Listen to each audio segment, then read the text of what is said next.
네, 안녕하세요 여러분. 네, 인스티비 관세사 시험 2차 설명회를 시작하도록 하겠습니다. 네, 저는 오늘 설명회 진행을 맡게 된 관세 평가를 담당하고 있는 허준 관세사라고 합니다. 반갑습니다. 네, 우선 다들 바쁘신 와중에 저희 설명회에 참석해 주셔서 감사하고요. 오늘 설명회를 계기로 해서 여러분들이 내년 2차 시험에 최종 합격하게 되는 그 출발점이 됐으면 좋겠습니다. 자, 그럼 바로 설명회 시작하도록 하겠습니다. 자, 네, 먼저 시험 안내부터 간단하게 드릴게요. 대부분 다 알고 계실 거라고 생각을 하는데, 우리 일단 올해 시험 기준으로 봤을 때는 6월 13일에 2차 시험이 치러지게 되어 있어요. 그러니까 내년 시험은 아직 예정은 안 나왔지만 내년 시험 기준으로 보면은 아마 요렇게 비슷할 때 여러분들이 2차 시험을 보시게 되실 거다라고 예정하시면 될 것 같고, 합격까지가 텀이 좀 길죠. 예, 텀이 좀 깁니다. 요 시간까지 여러분들이 좀 인내의 시간을 거쳐야 되는 그 타임이 한 4개월 정도 된다라고 보시면 될 것 같아요. 그리고 합격 기준입니다. 우리가 그 관련 규정상의 합격 기준은 이렇게 되어 있어요. 그러니까 매 과목 100점을 만점으로, 당연한 얘기죠. 매 과목 40점 이상이 꽈락 기준이겠죠. 매 과목이 다 전 과목이 40점을 넘어야 된다. 그리고 전 과목 평균이 60점 이상이라고 하면은 합격이다라고 되어 있습니다. 일견 어떤 것처럼 보여요? 일견 절대 평가인 것처럼 보여요. 근데 사실은 그렇지가 않아요. 사실은 여러분들이 잘 알고 계시다시피 우리는 90명이라는 최소 합격 인원을 바탕으로 해서 상대 평가 시스템을 운영하고 있다라고 여러분들이 그냥 생각하시는 게 낫습니다. 그럼 이건 뭐냐라고 봤더니 우리가 한마디로 매해 90등의 점수를 보면요, 60점이 안 돼요.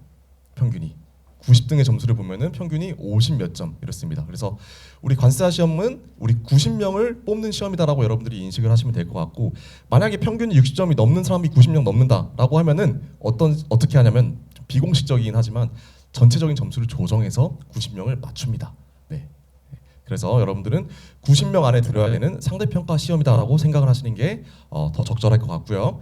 다음 응시 자격 제한 없고요. 관련 부서 관세청이고 시행 기간 같은 경우는 우리가 이제 큐넷 여러분들 시험 접수하는 그곳에서 시행을 하고 있습니다. 자, 시험 과목이에요. 1차 여러분들 보셨죠? 1차 보셔서 어느 정도는 이제 친숙함이 있을 텐데, 2차 같은 경우에는 1교시가 이제 관세법, 2교시가 이제 HS죠. 극강의 암기 과목. 여러분들 이제 암기 엄청나게 하셔야 되는 과목이 이 HS 코드입니다. HS고, 3교시가 이제 제가 담당하고 있는 과세 가격에 대한 내용을 하고 있는 관세 평가. 그다음에 4교시가 여러분들 1차 때 무역 영어랑 좀 비슷하죠. 3대 협약, 그다음에 가탈은 이제 기타 협약을 1차 때보다는 조금 더 딥하게 들어간다라고 좀 이해를 하시면 될 것 같아요. 자, 각각 80분씩 보고요. 그래서 어떻게 보면 시간을 보면은 수능이랑 좀 비슷해요. 9시쯤 시작해서 결국에는 5시쯤 끝난다. 그러니까 하루 종일 본다라고 보시면 되겠죠. 1차랑은 요 시간적인 측면에서 차이가 좀 크죠. 그리고 1차는 객관식이지만 2차 같은 경우 여러분들이 다 쓰셔야 됩니다. 다 쓰셔야 됩니다. 자, 넘어갈게요. 자, 요 자료를 한번 좀 주의 깊게 유의해서 좀 볼 필요가 있을 것 같은데, 자, 최근 6년간의 통계 자료예요. 최근 6년간의 통계 자료면 여러분들은 어떤 거를 가장 중요하게 볼 것 같아요? 바로 연도별 합격률이겠죠. 우리 관세사 시험의 합격률이 얼마나 되냐를 알 수 있는 자료가 요 자료라고 보시면 됩니다. 근데 얼핏 보면은 되게 들쭉날쭉한 것처럼 보여요. 19%, 11, 20 올라갔다 내려갔다 하는 것처럼 보이는데, 자세히 보면은 조금 예외적인 해가 있어요. 그게 언제냐? 2020년입니다. 원래 90명을 뽑는 시험이라고 했는데 이때는 몇 명을 뽑았어요? 149명. 자, 2022년도 원래 90명을 뽑는 시험인데 몇 명을 뽑았어요? 169명이에요. 그래서 2020년과 2022년 같은 경우에는 그냥 아예 여러분들 머릿속에서 지우셔야 돼요. 아예 예외적인 해다. 한마디로 수험생들 입장에서는 로또 맞았죠. 근데 이런 해는 앞으로 없을 거라고 아마 예상이 돼요. 네, 그러니까 아예 그냥 기대는 하지 마시고, 어차피 90명 안에 들어야 된다라고 여러분들 생각하시는 게 낫고, 정말 천운이 따라서 또 언제 또 이런 애가 올지 모르겠지만 그거는 아무도 모르는 거니까 그냥 90명 안에 들어야 된다라고 생각을 하시면 됩니다. 자, 그러면 2020년을 빼고 2020년과 2022년을 빼볼게요. 그럼 2021년, 2023년, 4년, 5년을 합격률을 보면은 2021년 몇 %예요? 11.7%, 2023년은 13.9%, 2024년 14.8%, 2025년 19.6%. 어떨까요? 계속 상향하고 있습니다. 합격률이 상향하고 있다는 의미는 뭐냐면은 여러분들의 점점 더 합격이 용이해진다는 뜻입니다. 어떻게 보면 좀 경쟁률이 낮아지고 있다는 거죠. 그래서 2026년 시험은 어떨지는 아직 모르지만 뭐 응시생을 뭐 동향을 봤을 때 이때랑 좀 비슷할 것으로 저는 예상을 하고 있고요. 그렇기 때문에 사실 10명 중에 2명은 붙는 시험이다 라고 보여요. 근데 조금 더 딥하게 말씀을 드리면은, 자, 작년 기준으로 말씀드릴게요. 응시 인원이 460명입니다. 어떤 사람들이 섞여 있을까요? 그 해 1차를 본 사람들 중에 1차를 합격해서 2차를 경험 삼아서 봐봐야지 하는 사람들도 여기 다 섞여 있는 거예요. 그리고 어떤 사람이 있을까요? 아 그래 뭐 공부는 했는데 사실 뭐 공부 그렇게 열심히 안 했어. 그래도 시험장에는 가서 시험 봐봐야지 하는 사람도 다 섞여 있어요. 그럼 그런 사람들이 제가 봤을 때는 한 100에서 200명 정도 된다고 봅니다. 그러면 실제 경쟁률로 봤을 때는 이 460명이 다 이 90명 안에 들어야 되는 그 합격선에 있는 경쟁자가 아니라 허수도 많다라는 거예요. 그래서 여기서 한 150명 정도 빼면은 한 300명 정도가 되겠죠. 그래서 여러분들 어떻게 생각하시면 되냐면은 300명 정도 중에 이제 90명을 뽑는 게 실 경쟁률이라고 봅니다. 한마디로 한 3대1 정도 된다라는 거예요. 어떠세요? 조금 해볼 만하다는 생각이 드나요? 아닌가요? 사실 이 앞전으로 가면은 제가 시험 본 2017년도 같은 경우에는 합격률이 6.1%였어요. 지금 합격률이 계속 오르고 있는 추세고 여러분들이 지금 시점에 도전하시는 거는 굉장히 적절한 것으로 저는 생각이 됩니다. 그래서 충분히 해볼 만하다라는 좀 자신감을 갖고 여러분들이 공부에 임하시면은 결과까지 더 좋지 않을까라고 생각이 듭니다. 네, 통계 자료까지 봤고요. 그러면 이제 관세사 전망에 대해서 한번 좀 말씀을 드려볼게요. 자, 요즘엔 이제 뭐 보호무역주의 강화와 뭐 전략적 컨설턴트 수요 급증이라고 어려운 말이 있지만 요즘 관세로 뭐 난리치는 사람 한 명 있죠. 네, 트럼프. 예. 그래서 트럼프가 하도 난리치다 보니까 저도 요즘에 사실 관세사가 백악관 홈페이지 들어갈 일이 없거든요. 백악관 홈페이지 들어가서 트럼프 행정명령 보고 막 그러고 있어요. 그래서 보호무역주의가 강화되다 보니까 그리고 미국이 하도 난리를 치다 보니까 글로벌 기업 같은 경우에는 공급망 관리를 어떻게 해야 되는지에 대한 컨설팅 수요가 발생합니다. 그런 것들도 이제 관세사들이 그 컨설팅을 할 수 있기 때문에 뭐 아이러니하게 정말 상황은 어려운 상황이지만 오히려 관세사들의 역할이 더 이제 많아지고 있는 그런 추세로 보시면 될 것 같고요. 자, 두 번째는 FTA 고도화 및 사후 검증 리스크 확대예요. 자, 여러분들 FTA는 많이 들어보셨고 1차 때도 공부하셨죠. 이 FTA가 이제 관세사의 주된 업무 중에 하나입니다.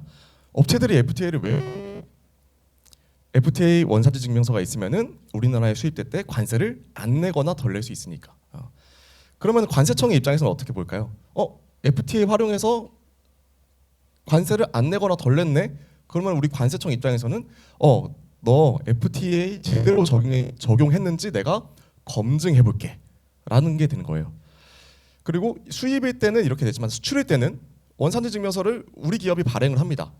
그러면 해외, 미국이면 미국, EU면 EU에서 우리나라 세관에 그 A 기업 한국에서 원산지 증명서 발행했는데 이거 제대로 발행한 거 맞는지 한국 세관이 검증해줘 라는 요청이 와요.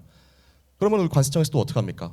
수출 기업에 가서 뭐 이런저런 뭐 BOM이나 뭐 제조 공정도 이런 걸 달라 해서 원산지 증명서가 적절하게 발행됐는지 검증을 해요. 그 과정에서 그 검증하는 과정에서 이제 관세사의 역할이 이제 발생하게 되고요. 사실 관세사들이 다 자료 받아서 검토해서 문제가 있는지 없는지 판단하고 세관 대응하고 이런 것들이 이제 확대가 되고 있는 추세입니다. 또 3번 보시면요, 뭐 디지털 전환과 업무의 질적 변화라고 되어 있는데 요즘에 또 가장 핫한 게 여러분들 다 이제 GPT들 많이 쓰시잖아요, 그렇죠? 뭐 AI라고 해서 저희 업계에도 사실 AI 바람이 많이 불고 있습니다. 관세사 업무에 대해서 아직 정확하게는 모르시겠지만 일단 뭐 기본적으로는 통관 업무라고 해서 정말로 화주한테 이제 인보이스를 받아서 수입 신고서, 수출 신고서를 작성해요. 작성하고 세관에 전송하면은 세관에서 뭐 처리를 해주면은 물건이 이제 빠질 수 있고 그게 이제 수입 통관, 수출 통관이라고 하는데 그 입력을 이제 사람이 하는 게 아니라 이제 AI가 그다음에 뭐 시스템을 통해서 서류를 넣으면은 서류를 AI가 알아서 읽어서 신고서를 자동으로 작성하게끔 하는 그런 바람이 좀 관세사 업계에 많이 불고 있어요. 그럼 관세사의 역할은 뭐냐? 우리가 사실 입력을 하는 관세사도 있었는데 그럼 관세사의 역할이 없어지는 거냐? 그렇지는 않습니다. 사실 관세사의 업무가 관세사의 업무 중에 신고서를 작성하는 거는 극히 일부예요. 네. 그럼 신고서를 이제 AI가 작성을 했으면 관세사는 어떤 일을 합니까? 신고서가 잘 작성되는지 검토를 하고 더 나아가서 조금 더 절세나 관세를 줄일 수 있는 그리고 수입 요건 같은 것들을 잘 갖췄는지 이런 것들에 조금 더 한마디로 고차원적인 것들에 대해서 관세사가 검토해야 될 역할이 더 커질 거라는 거죠. 네. 그래서 우리 업무가 이제 질적으로 조금 높아질 수 있다라고 보이고요. 마지막으로 관세 조사 및 외환 검사의 확대입니다. 여러분들 세무조사라는 얘기는 많이 들어봤지만 사실 일반적인 관점에서 관세 조사는 사실 일반인의 관점에서 많이 들어보지는 못하거든요. 요즘 관세청에서 관세 조사와 외환 검사를 굉장히 확대하고 있어요. 실제로 저도 어제까지 한 업체에서 한 달 동안 상주하다가 현장 조사가 딱 어제 끝나고 이제 막 복귀한 상태입니다. 그 정도로 이제 관세 조사를 관세청에서 굉장히 많이 나오고 있고, 그 다음에 이제 요즘에 또 화두가 외환이에요. 여러분들 2차 시험 과목 중에 무역심안에 포함되어 있는 그 외국환 거래법이라는 법이 있는데 그 외국환 거래법을 잘 준수하고 있는지에 대해서만 관세청에 나와서 조사를 합니다. 그래서 요즘에 세관에서 관세 조사, 외환 검사를 굉장히 확대하고 있는 추세이기 때문에 관세사 전망 측면으로 봤을 때 일은 물론 힘들겠지만 전망으로 봤을 때 우리의 역할이 점점 더 많아지고 있는 추세다라고 이제 여러분들이 보시면 될 것 같아요. 자, 그럼 관세사 시장 현황 및 직무의 다변화에 대해서 한번 말씀을 드려볼게요. 우리 관세사 시장 규모는 앞서 말씀드렸던 것처럼 업무가 좀 늘어나고 있어요. 계속 트럼프 난리 쳐가지고 관세사가 할 일 생겼지. 그 다음에 또 FTA 사후 검증이 많아지니까 또 관세사가 역할을 해야 되지. 그 다음에 또 마지막에 또 관세조사 외환검사 세관에서 엄청나게 많이 나오니까 관세사가 또 들어가서 대리해야지. 그러다 보니까 관세사의 역할이 많아지다 보니까 시장 규모도 확대되고 있습니다.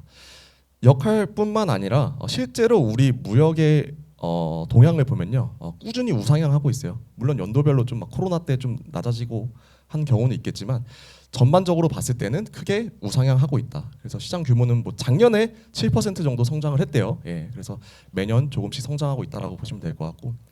자, 두 번째는 다양한 업무 분야입니다. 여러분들이 관세법 공부하셨을 거잖아요. 다 다르겠지만 관세법 공부하시면은 사실 관세사의 업무 분야가 다 들어가 있어요. 통관, 그다음에 보세구역 특허, 그다음에 AO, 관세조사 이런 것들. 관세사가 하는 역할이 생각보다 많아요. 그래서 실제로 저도 지금 현업에서 한 8년, 9년 정도 일을 하고 있는데 실제로 저도 여태까지 한 번도 못 해본 업무들이 있어요. 그 정도로 업무 범위가 굉장히 다양하다. 그러니까 업무 범위가 다양하다 보니까 사실 다양한 분야에서의 수익도 창출할 수가 있습니다. 그래서 뭐 수익 얘기가 나와서 말씀을 드리면은 사실 뭐 어떤 자격사들도 마찬가지겠지만 여러분들이 이 자격증 하나 땄다라고 해서 뭐 인생이 풀리고 그런 건 아니에요. 사실 저도 공부할 때는 이 자격증 하나 따면은 인생이 그냥 다 풀릴 줄 알았어요. 근데 그거는 아니고 여러분들이 자격증을 따게 되시면은 여러분들이 하는 만큼 가져갈 수 있는 건 맞아요. 그러니까 이렇게 분야가 다양하다 보니까 다양한 분야 중에서 내가 전문성을 발휘할 수 있는 분야를 선정해서 그 분야에서 전문성만 발휘가 된다라고 하면은 얼마든지 수익을 창출할 수 있는 구조는 맞습니다. 그래서 우리가 어디 직장 안에 속해 있거나 막 그러면은 내가 일하는 만큼 가져가는 게 아니라 결국 내 연봉은 정해져 있고 회사가 성장하고 성과급이 나오냐 안 나오냐 막 이렇게 좀 다툴 텐데 여러분들이 자격증을 이제 취득하게 되시면 내가 어떻게 하느냐에 따라서 내 남은 인생을 만들어갈 수 있다 정도로 여러분들이 생각을 해주시면 굉장히 좋을 것 같아요.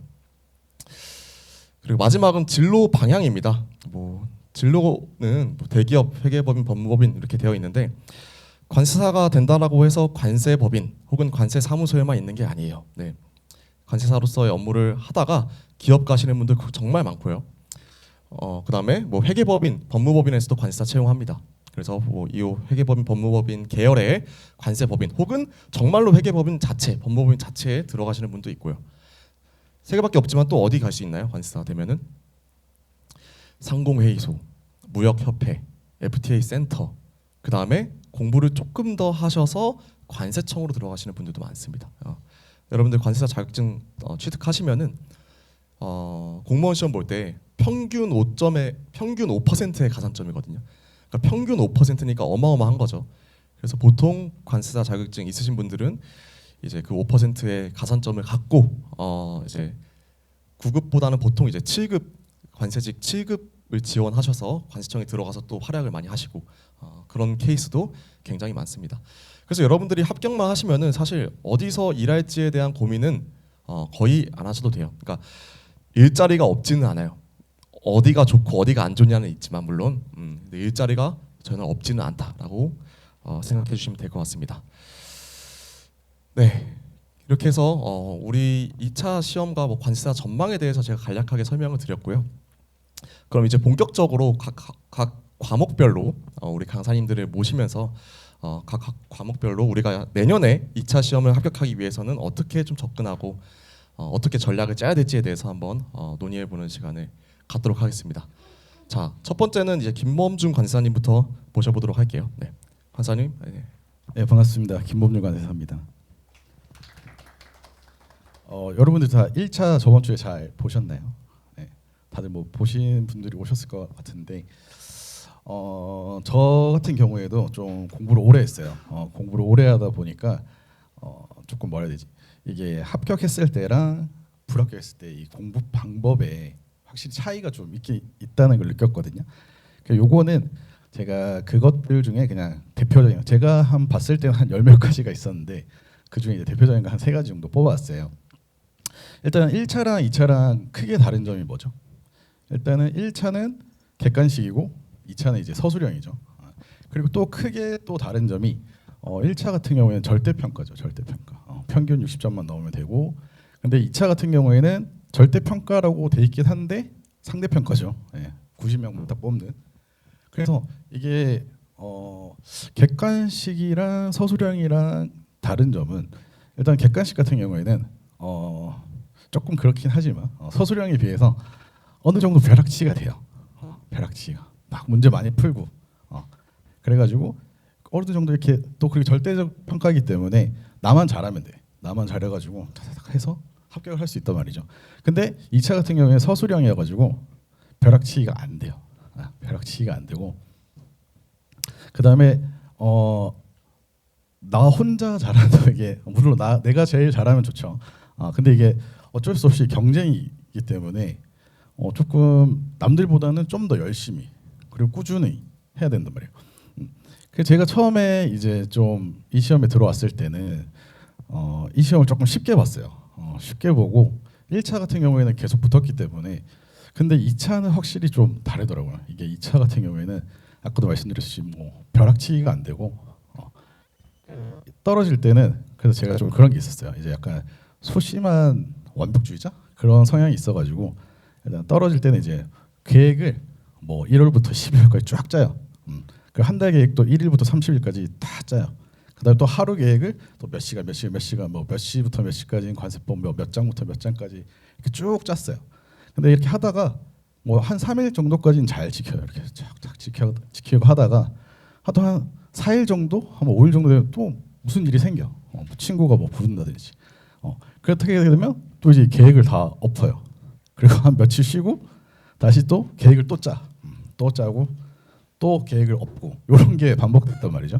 그러니까 이게 근데 2차 이제 합격을 할 때는 그런 계획을 조금 이제 너무 타이트하지 않고 좀 러프하게 짰어요. 러프하게. 이렇게 만약에 뭐 오늘 1장부터 3장까지 봐야지 했는데 뭐 2장까지밖에 못 봤어. 그러면 내일 또 보면 되지. 요런 마인드 세팅을 좀 바꾸긴 했었어요. 이게 왜냐하면 저희 시험 같은 경우에는 이게 꾸준함이 중요해요. 꾸준함과 성실함. 네. 그래서 여러분들이 이제 시험 시작 이제 공부 시작하시고 나면 제 수업 시간 때도 기본이나 심화 때는 한 일주일에 한 번 정도는 쉬셔라. 너무 타이트하게 하지 마시고 왜냐하면 우리는 이제 장기 레이스거든요. 그래서 일주일에 한 번 정도 좀 쉬셔라 하는데 이제 뭐 문풀이나 모의고사 가면 제가 모의고사 때는 말씀드려요. 일주일에 하루는 다 쉬지 마시라. 한 반나절만. 일요일도 한 오후에는 나가셔가지고 독서실이나 도서관에 무조건 앉아 계시는 게 중요한 거예요. 물론 일요일날 가면 공부 안 되죠. 예, 원래 독서실이나 도서관 그 일요일 분위기라는 게 있거든요. 공기의 흐름이 다르잖아요. 예, 그래도 일단 앉아 있는 거예요. 내가 목표한 시간까지 다 못 하더라도 앉아 있으면서 이 공부가 끊이지 않도록 하는 게 중요해요. 예.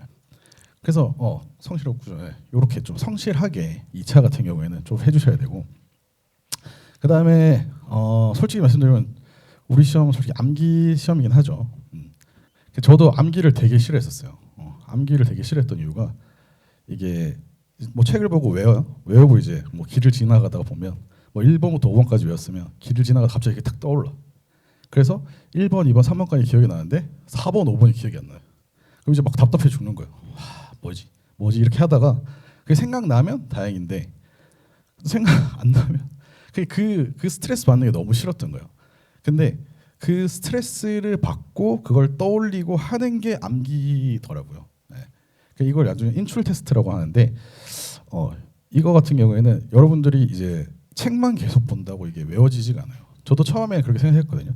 처음에는 한 책을 계속 이제 다독을 하면 이게 자연스럽게 외워지겠지라고 생각했어요. 근데 이거 같은 경우에는 좀 그렇게 해도 되는 경우가 있긴 있어요. 근데 그거는 이제 분량이 적을 때는 그게 되는데 우리 지금 과세법만 해도 분량이 엄청나죠.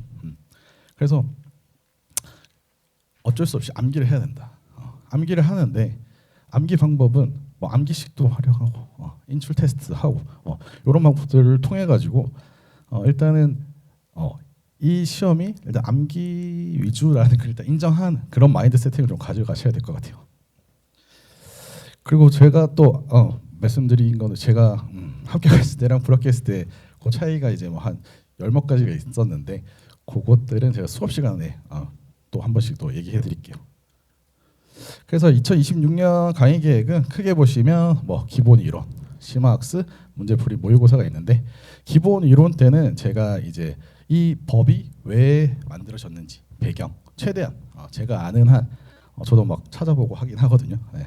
그리고 이게 실무에서는 또 어떻게 적용이 되는지 이게 여러분들이 지금은 이제 텍스트로만 보시잖아요. 텍스트로만 보기 때문에 이게 좀 잘 안 와닿아요. 근데 저는 이제 지금 실무도 하고 있고 하니까 이게 확실히 실무를 하고 다시 이 텍스트를 보면 느낌이 달라요. 이게 이래서 이게 규정이 이렇게 돼 있구나. 이게 이렇게 쓰이는구나. 이런 걸 알 수 있단 말이죠. 근데 여러분들은 아마 모르시겠죠.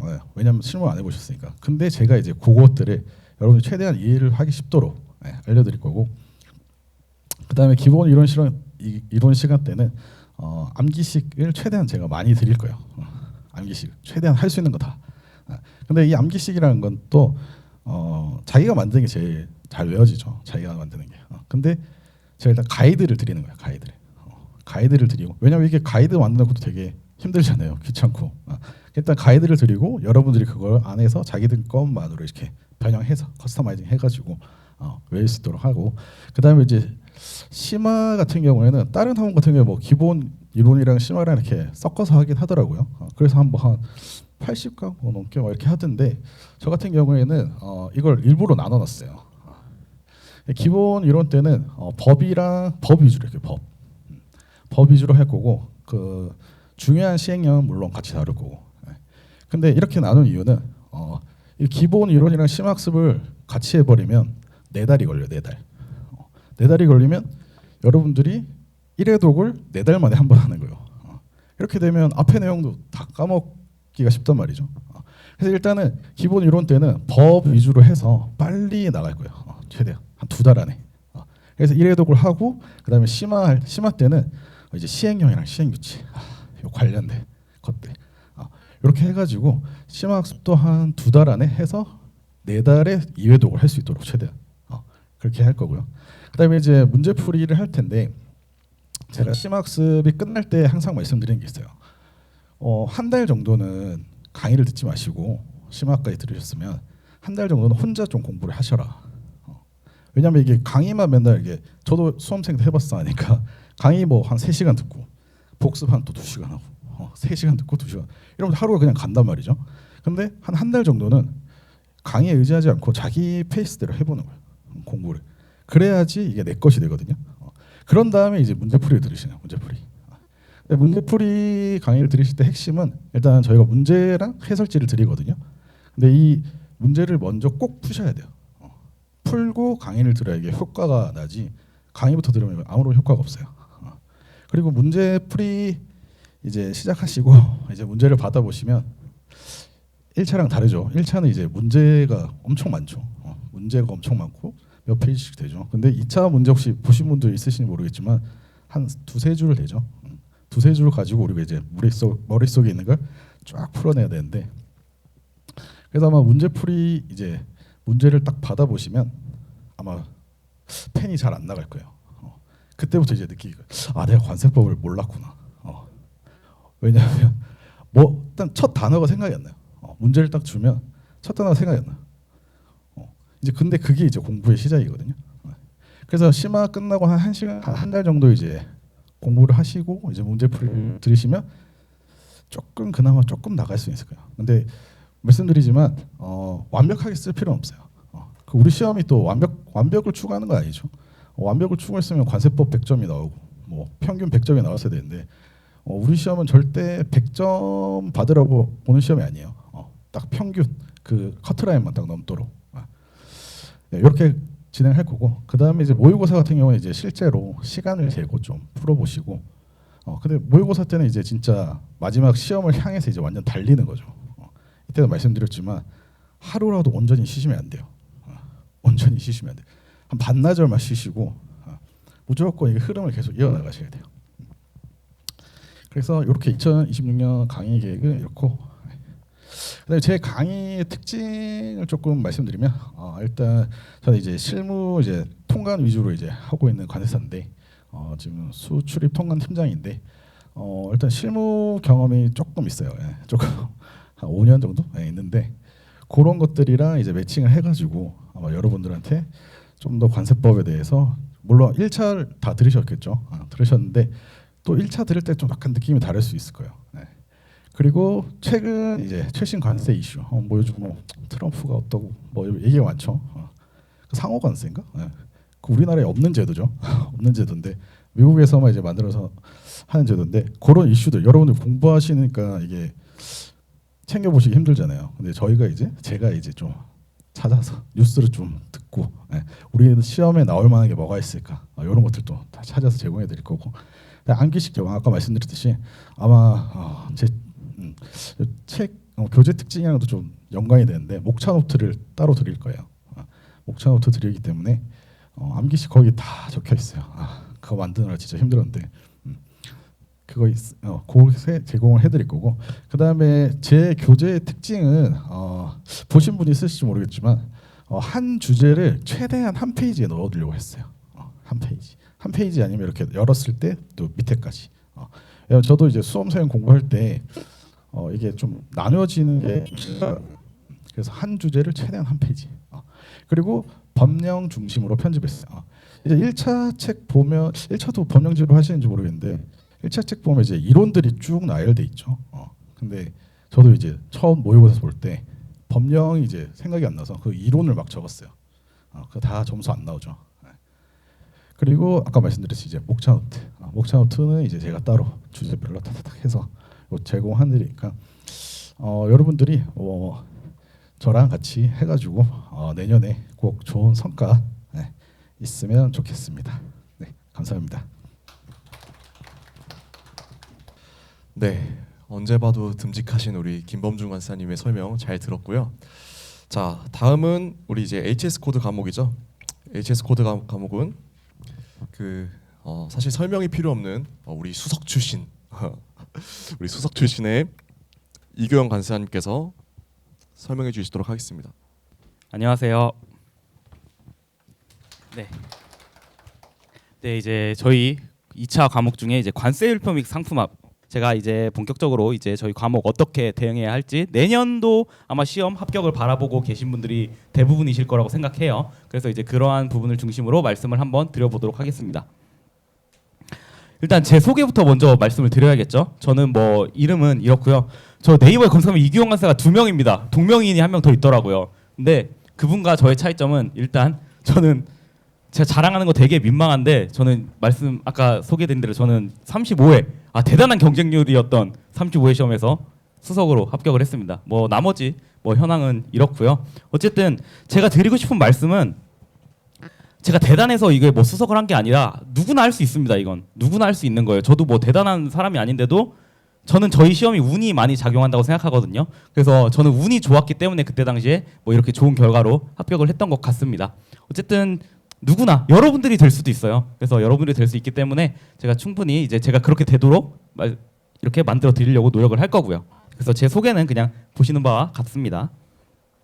네, 이제 관세율표란 과목이 과연 뭘까라는 생각이 있을 거예요. 뭐 많이 지금 아마 1차를 합격하신 분들이나 아니면 1차를 준비하셨던 분들도 계실 텐데 그때 당시에 아마 접해보지 못한 과목이에요, 저희는. 근데 쉽게 얘기하면 뭐냐면 여기 숫자들이 막 보이잖아요. 예를 들면 모든 물품에 다 이제 숫자가 부여가 됩니다. 뭐 핸드폰, 우리 스마트폰 막 있죠? 뭐 8517, 막 이런 식으로 막 다 번호 체계가 있어요. 그걸 외우는 건데 그걸 단순하게 외우는 게 아니라 이제 그거를 물품을 어떻게 어디로 분류해, 어떤 번호로 분류해. 그러면 그 분류하는 그 원칙과 규정들이 있습니다. 그런 것들을 이제 공부하는 과목이라고 생각하시면 되는데 지금은 그냥 OT 설명의 시간이기 때문에 그러한 부분들에 대해서는 따로 설명드리지 않고 어쨌든 상당히 이걸 어떻게 외우지 하는 생각이 드실 거예요. 네, 그런 부분이고 근데 이제 어쨌든 처음 맞닥뜨리게 되면 멘탈 붕괴입니다. 이건 막 수많은 번호 체계가 쏟아져 있고 규정이 진짜 생판 처음 보는 단어들이 막 쏟아지거든요. 걱정하지 않으셔도 돼요. 제가 쉽게 외우는 방법 다 알려드릴 겁니다. 네, 그 다음에 제가 이게 뭐 운이 좋은지 나쁜지 모르겠는데 벌써 작년이 됐네요. 작년 시험 때 그래도 나름 좀 괜찮게 좀 문제를 좀 적중했던 것 같아요. 근데 뭐 특히 이 문제가 뭐였냐면 무기류 처음 나왔어요. 작년에 처음 나왔는데 이 부분을 뭐 다른 강사님들이나 뭐 제가 올해 합격한 또 수험생이 이제 작년에 합격한 거죠. 올해 저희 회사에 이제 저희 팀에 수습으로 들어온 관세사가 하는 말이 이거를 그렇게 중요하게 다룬 관세사님이 크게 많지 않았다고 하더라고요. 그래서 이 부분을 버리신 분들도 꽤 있었대요. 합격한 그 관세사 분들 중에서도. 근데 저는 뭐 자랑은 아니지만 되게 비슷하게 문제를 출제를 해서 뭐 운이 얻어 걸린 거죠. 솔직히 말씀드리면. 근데 제가 뭐 대단히 예지력이 있어서 이걸 맞춘 게 아니라 그냥 왠지 나올 것 같았어요. 왜냐하면 왠지 나올 것 같다는 이유는 뭐 단순하게 안 나와서 이게 아니라 철저하게 이 부분들은 빈도수가 있고 이 부분들은 빈도수가 없는데 올해 어떤 부분이 중요하니까 나올 것 같다. 제가 생각해서 이제 그렇게 반영을 했던 그런 부분입니다. 근데 제가 뭐 매번 맞출 순 없죠. 그래서 어쨌든 작년에 그렇게 이제 기출 문제를 좀 비슷한 걸 맞췄고요. 근데 자, 여러분들 아마 다른 학원 설명회에서도 한번 참여하신 분들도 있으실 거예요. 이게 과락률이 제일 높아요. 저희 과목이 과락률이 제일 높거든요. 근데 저는 또 과락은 없다고 해놨어요. 이거 뭐 지금 모순되는 말이죠. 근데 이 HS 관세율표 과목은 쉽게 말씀드리면 그냥 합격권에 있는 학생들은 이것 때문에 떨어질 일은 없어요. 이게 무슨 말이냐면 그냥 아예 하다가 그냥 포기하면 포기했지 끝까지 이 과목을 공부했다? 그러면 물론 작년 시험이 좀 어려웠긴 했죠. 저희 과목이. 그래도 합격권에 있는 분들이라면 처음에는 생소하지만 이 과목은 결국은 전략 과목이 됩니다. 아마 제가 35회 합격생이잖아요. 그럼 36, 37, 38 쭉 들어보고 제 앞에 이제 저 선배 관세사죠. 선배 관세사 분들께도 들어보면 이 과목은 결국 전략 과목이 돼요.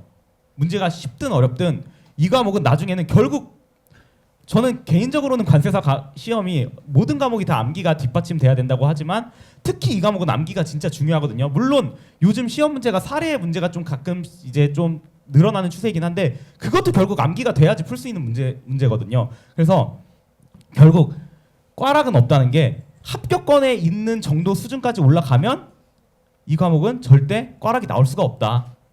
그리고 저희가 그 2차 시험이 절대평가인 것처럼 보이지만 실질적으로 상대평가예요. 그냥 90등 안에 들면 된다. 약간 이런 느낌이거든요.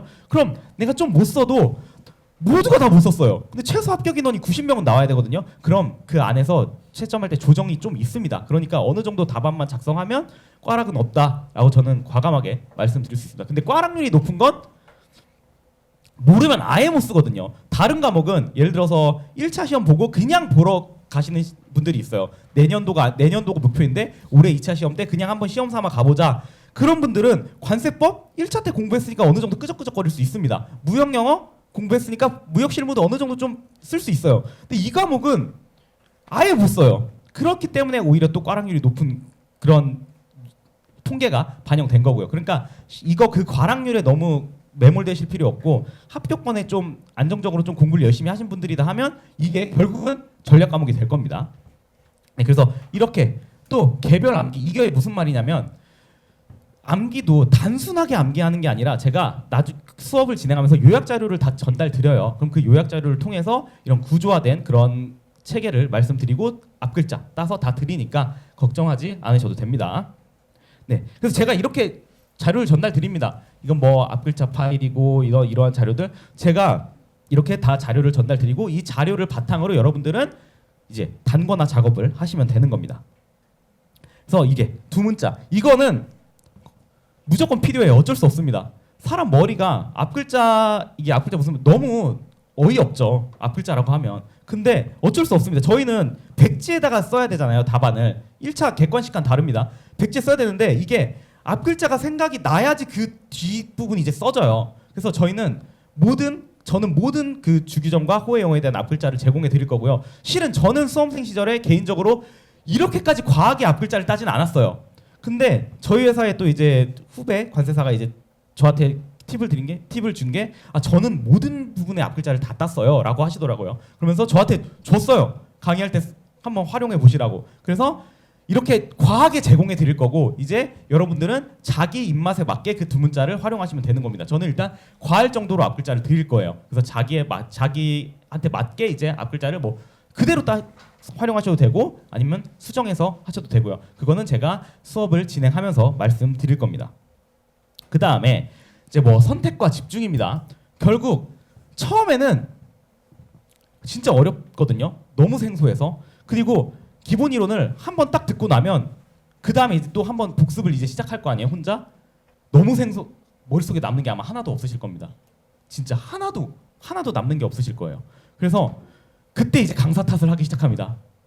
뭐지? 나 시험 이렇게 강의를 열심히 들었는데 기억이 하나도 안 나? 근데 이 과목뿐만이 아니라 아마 모든 과목에 대해서 그렇게 느끼실 거예요. 근데 어쩔 수 없어요. 그거는 사람이라면 당연한 겁니다. 그래서 시험 전날까지 그냥 계속 공부하는 거예요. 계속 까먹은 거. 제가 그 누누이 말씀드리는 게 있거든요. 그냥 밑 빠진 독에 물을 계속 붓는 거다. 그러면 물은 계속 빠지고 있죠. 근데 물을 계속 채워 넣는 거예요. 그냥 그 높이가 계속 일정하게. 그 작업을 그냥 시험 전날까지 계속 하는 겁니다. 그래서 저한테 물어보는 사람들이 많죠. 왜냐하면 저는 어쨌든 좋은 성적으로 합격을 했으니까. 그럼 관세사님은 뭐 합격하실 때 뭐 합격할 기분이 들었나요? 완벽하게 준비가 됐었나요? 라고 물어봐요. 완벽하긴요. 저도 떨어질 줄 알았고 저는 실제 시험 때 특히 저 관세일표 과목은 답안을 다 작성하지도 못했어요. 다 작성하지도 못했고 그래서 떨어질 줄 알았고. 그러니까 생각보다 또 같이 경쟁하는 그 분들 있잖아요. 관세사 이제 수험생이죠. 시험에 응시하시는 분들 생각보다 완벽하지 않아요. 생각보다. 아마 붙으신 분들도 내가 왜 붙었지? 라고 생각하시는 분들도 많을 거고요. 그러니까 저도 그랬어요. 그러니까 너무 완벽하게 하시려고 안 하셔도 돼요. 그거에 너무 스트레스 받지 말라고 말씀을 드리는 거예요. 그 제가 누누이 계속 말씀드리는 게 있거든요. 100점 맞는 시험이 아니라고. 저희 평균 60점만 맞아도 합격하고 그리고 심지어 90등 안에 들어야 되잖아요. 그러면 90명을 만들기 위해서 최소 합격 인원을 만들기 위해서 결국 50점대가 합격이 되는 겁니다. 50점대가 합격이 돼요. 50점대. 저희 때는 50점대였어요. 왜냐하면 90명 최소 인원을 맞춰야 되니까 그렇게 되고 어떤 특이한 해에는 물론 모두를 60점 이상 만들어서 100몇 명 합격한 애도 있지만 일반적으로는 50점 후반대만 돼도 합격이 되는 겁니다. 이런 시험이 어딨나요? 50점 후반만 돼도 합격이 되는 건데. 그러니까 완벽하실 필요가 없다는 거예요. 일단 그 부분에 대해서는 계속 인지를 하고 계셔야 돼요. 내가 이걸 완벽하게 다 가져갈 필요가 없다는 걸. 그래서 제가 절대 금지라고 말씀드리는 거는 뭐냐면 강사 쇼핑. 근데 강사 쇼핑 지금은 하셔야죠. 지금은 하셔야죠. 왜냐하면 지금은 이제 입문 단계잖아요. 제가 이걸 엄청 했어요. 제가 이거를 수험생 시절에. 근데 문제는 제가 절대 금지한다는 강사 쇼핑은 시험 보는 그날까지 했다는 거예요. 시험 보는 그날까지. 그러니까 제가 봤을 때는 최소 이제 지금 입문 과정이잖아요. 지금 이제 뭐 4월, 5월까지는 나한테 맞는 강사를 찾아야 돼요. 아무리 1타 강사라고 해도 나랑 안 맞을 수도 있어요. 그리고 저 사람 듣보잡인데? 근데 나랑 맞을 수도 있고요. 이게 한 어느 정도 반 정도 들으면 어느 정도 감이 와요. 나한테 맞는 사람. 그래서 그 음성, 억양, 뭐 사투리 뭐 다양하게 있습니다. 그게 안 맞으면 듣는 내내 스트레스예요, 이거. 그러니까 그 부분은 그러니까 제가 금지하는 강사 쇼핑은 시험 보는 그날까지 하지 말라고요. 근데 지금은 하셔야 됩니다. 지금은 나한테 저희 학원 거 안 들어도 돼요. 나한테 맞는 사람을 빨리 찾아야죠. 근데 아마 들어보시면 여기가 맞다고 생각하실 거예요. 일단은 그래서 이거는 시험 직전까지는 하지 말고 제가 봤을 때는 지금 빨리 한 4월 5월 그리고 보통 뭐 이제 뭐 다른 학원도 마찬가지예요. 아마 이제 패키지로 해가지고 막 할인가 막 이렇게 딱 하잖아요. 근데 이게 잘 고민하셔야 되는 게 이게 저도 수험생 시절에 느낀 건데 저도 맨 처음엔 풀 패키지로 했어요. 근데 이게 나중에 환불 받을 때는 할인된 금액이 아니라 정가에서 할인이 돼서 환불 받은 금액은 또 얼마 안 되더라고요. 그러니까 그런 것들도 잘 고려를 하셔야 되고요. 저는 개인적으로는 가성비 있게 공부하는 게 좋다고 생각하는데 저희 학원은 뭐 가성비 있다고 생각합니다. 저는 개인적으로. 그래서 가성비 있게 공부하면 좋잖아요. 그리고 어느 학원이든 합격자 나옵니다. 네. 그 다음에 제가 말씀드린 거 호기심 천국도 절대 금지. 특히 우리 과목이 생소한 단어가 쏟아지고 물품들이 막 튀어나옵니다. 그거 막 모르는 단어 하나하나 다 찾아보면 언제 공부해요, 그거. 그냥 빨리빨리 넘어가야 되는 부분들이 꽤 있어요. 이건 저희 과목뿐만이 아닙니다. 다 마찬가지예요. 관세법, 뭐 관세율표, 관세평가, 뭐 무역실무 다 마찬가지입니다. 그냥 강사님들이 중요하다고 체크하는 부분만 빨리 하고 넘어가고 정 궁금하면 그냥 뭐 강사님한테 살짝 질문하면 강사님께서 이렇게 분명 답은 해드리겠지만 이 부분은 그냥 넘어가셔도 돼요라고 말씀해 드릴 거예요. 그러니까 이게 어떤 분 특히 HS 과목이 그런데 내가 궁금하면 그 다음을 못 넘어가라는 분들이 꽤 있어요. 내가 이 부분 이해 안 가면 그 뒷진도를 못 넘어가 하시는 분들이 꽤 많거든요. 그럼 안 돼요. 저희는 이만큼을 공부해야 되는데 지금 여기서 막혀가지고 멈춰버린다? 그래서 이 시험을 아예 자체를 포기하시는 분들도 많거든요. 근데 그 고비만 넘기고 내가 이 호기심을 버리면 괜찮아요. 저도 실질적으로 시험 때 뜻도 모르고 외운 것도 되게 많아요. 그냥 기계적으로 답이 나올 수 있게끔 외운 것도 많다는 말씀을 드리는 거예요. 근데 심지어 오히려 강의를 처음 시작하면서 새로 알게 된 것도 많습니다. 저는 그때 당시엔 뭣도 모르고 그냥 외웠다는 거예요. 그래도 합격할 수 있다는 겁니다. 그러니까 호기심 천국 버리셔야 됩니다. 버리셔야 돼요. 이 해설서는 제가 중요한 부분 위주로만 다 말씀드릴 거예요.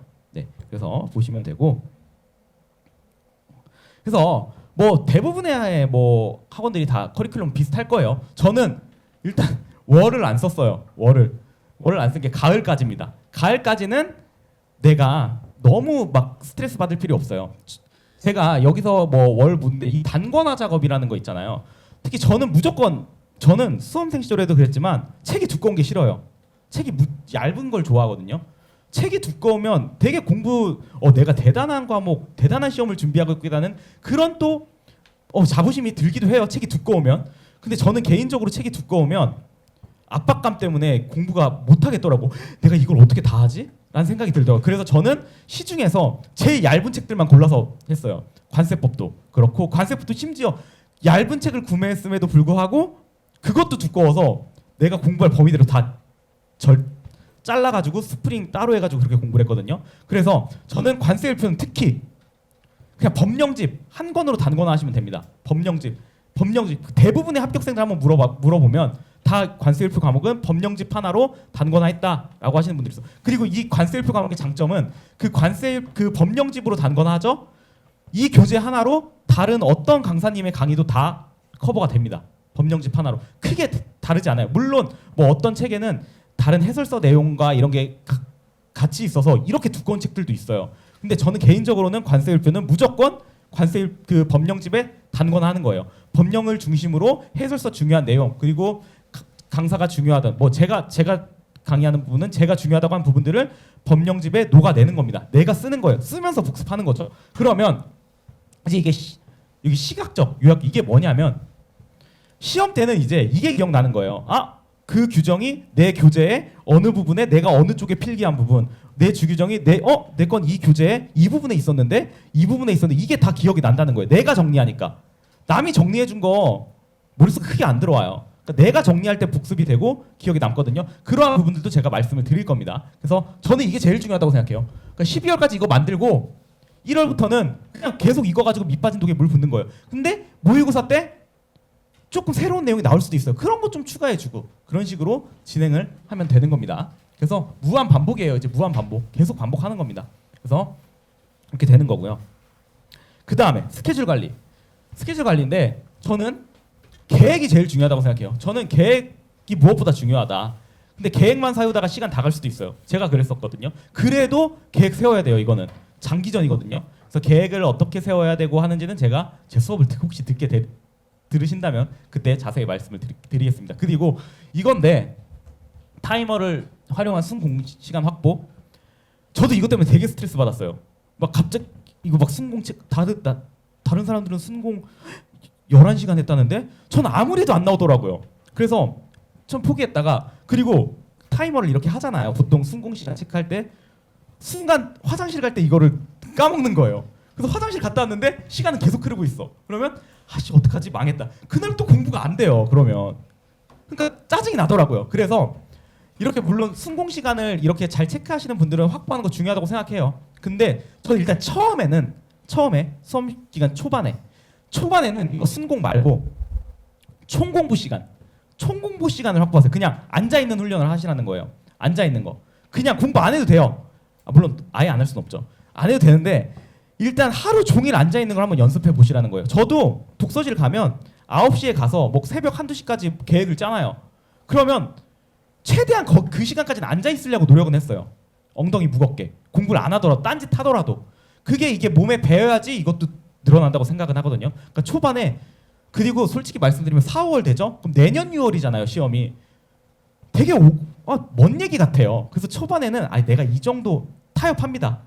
이 정도는 괜찮지. 아직 1년이나 남았는데. 그러다가 이제 한 6월에 시험 2차 시험 있죠. 내년 시험 말고 올해 2차 시험 있잖아요. 그때 이후로 열심히 하지. 설렁설렁하고 사람이 계속 타협하게 돼요. 사람인지 제가 그랬어요. 제가 계속 타협했죠. 끝까지 타협하다가 저는 좀 공부를 그래서 한 번에 합격하지 못했습니다. 그래서 일단 순공이라고 했는데 총 공부 시간을 일단 늘리는 연습을 하세요. 이게 힘들다면 처음에 총 공부 시간, 내가 계획한 시간 그것만이라도 좀 하면 이거는 나중에 자연스럽게 따라온다고 생각을 합니다. 그다음에 동차 및 유예. 이거는 어쩔 수 없어. 처음에는 다 생동차를 노리시겠죠. 생동차만큼 효율적인 게 없죠. 근데 이거 생동차 물론 요즘엔 나와요. 한두 명씩. 왜냐하면 아시겠지만 아마 올해 2차 시험이 여러분들 안타깝지만 내년을 바라보고 있죠. 올해 2차 시험이 제가 알기로는 경쟁률이 제일 떨어질 거예요. 수험생이 엄청 적어가지고. 그래서 아마 나오지 않을까요? 그때는. 근데 저 때 그리고 뭐 그때는 생동차 거의 없다고 보시면 한 명 나올까 말까 해요. 한 명 나올까 말까. 근데 그 생동차라고 하시는 분들도 제가 봤을 때 수험 기간 속이는 분들도 꽤 있어요.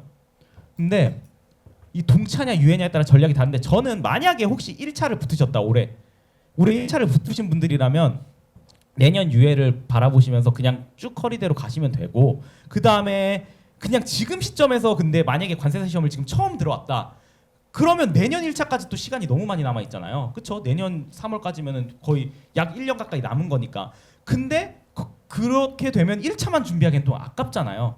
그렇게 되기 때문에 그러면 지금 관세사 시험을 아예 접어든다? 그러면 저는 생동차를 일단 노려봐도 괜찮을 것 같고 노려보되 내년에 합격하지 않더라도 너무 실망하지 않으셔도 된다. 그럼 그 다음에 합격할 확률이 높아진다라고 생각을 합니다. 그래서 이런 자세한 전략들에 대해서는 제가 또 수업 때 진행하면서 말씀을 드릴 거예요. 그래서 여러분들 뭐 지금 이거 다 설명드리면 저 시간 더 늘어날 것 같아서 그런 부분들이 있고요. 그럼 단권화 제가 아까 말씀드린 부분입니다. 그냥 한 권 만드는 거예요.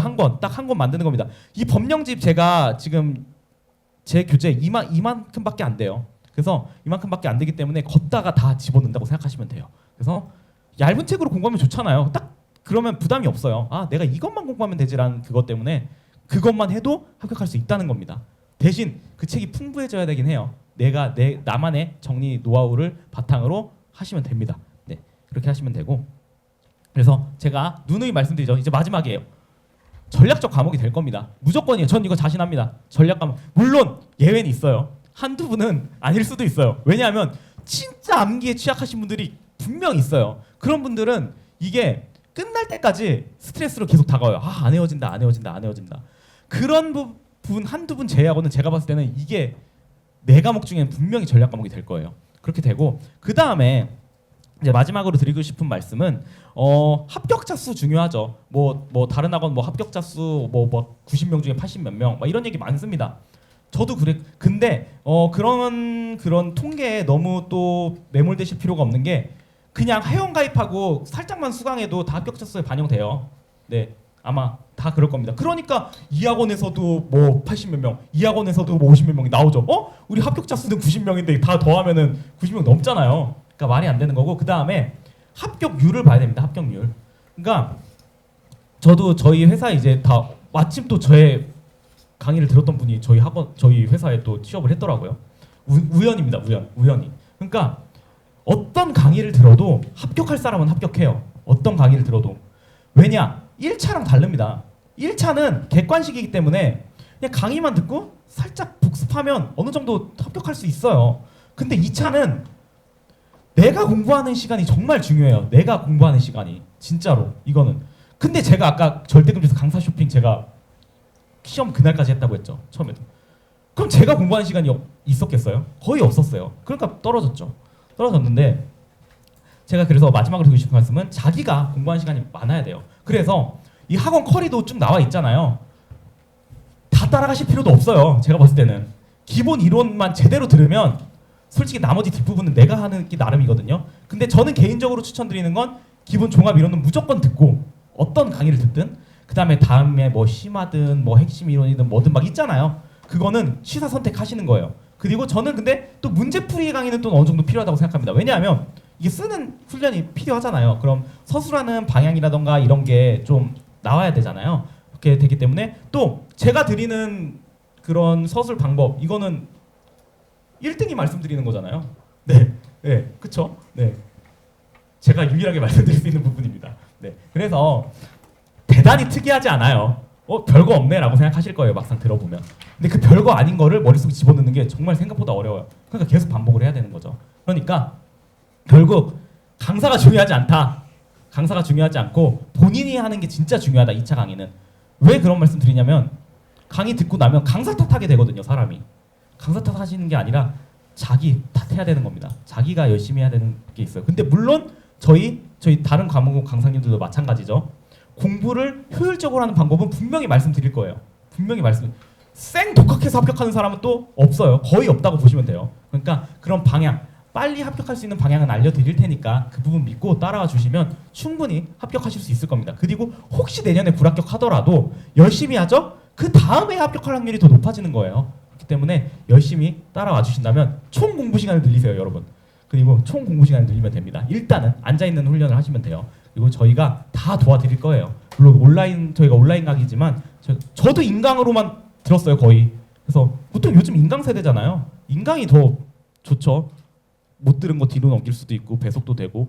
저는 현강 가면 오히려 한 번 놓치면 그거 놓쳤다는 스트레스 때문에 또 그것도 되게 예민한가 보네요. 제가 이것 때문에 안 되고 저것 때문에 안 됐던 게 많네요. 근데 여러분들 느끼실 거예요.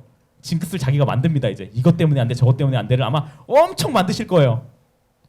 저도 무수히 만들었거든요. 그런 것들을 저희도 멘탈 관리까지 다 해드리겠습니다. 그래서 한번 저희랑 같이 한번 믿고 따라와 주시면 합격하실 수 있으실 겁니다. 그렇게 해서 한번 좋은 선택 해주셨으면 좋겠습니다. 네, 이것으로 제가 좀 길게 말한 것 같은데 더 드리고 싶은 말씀들이 많아요.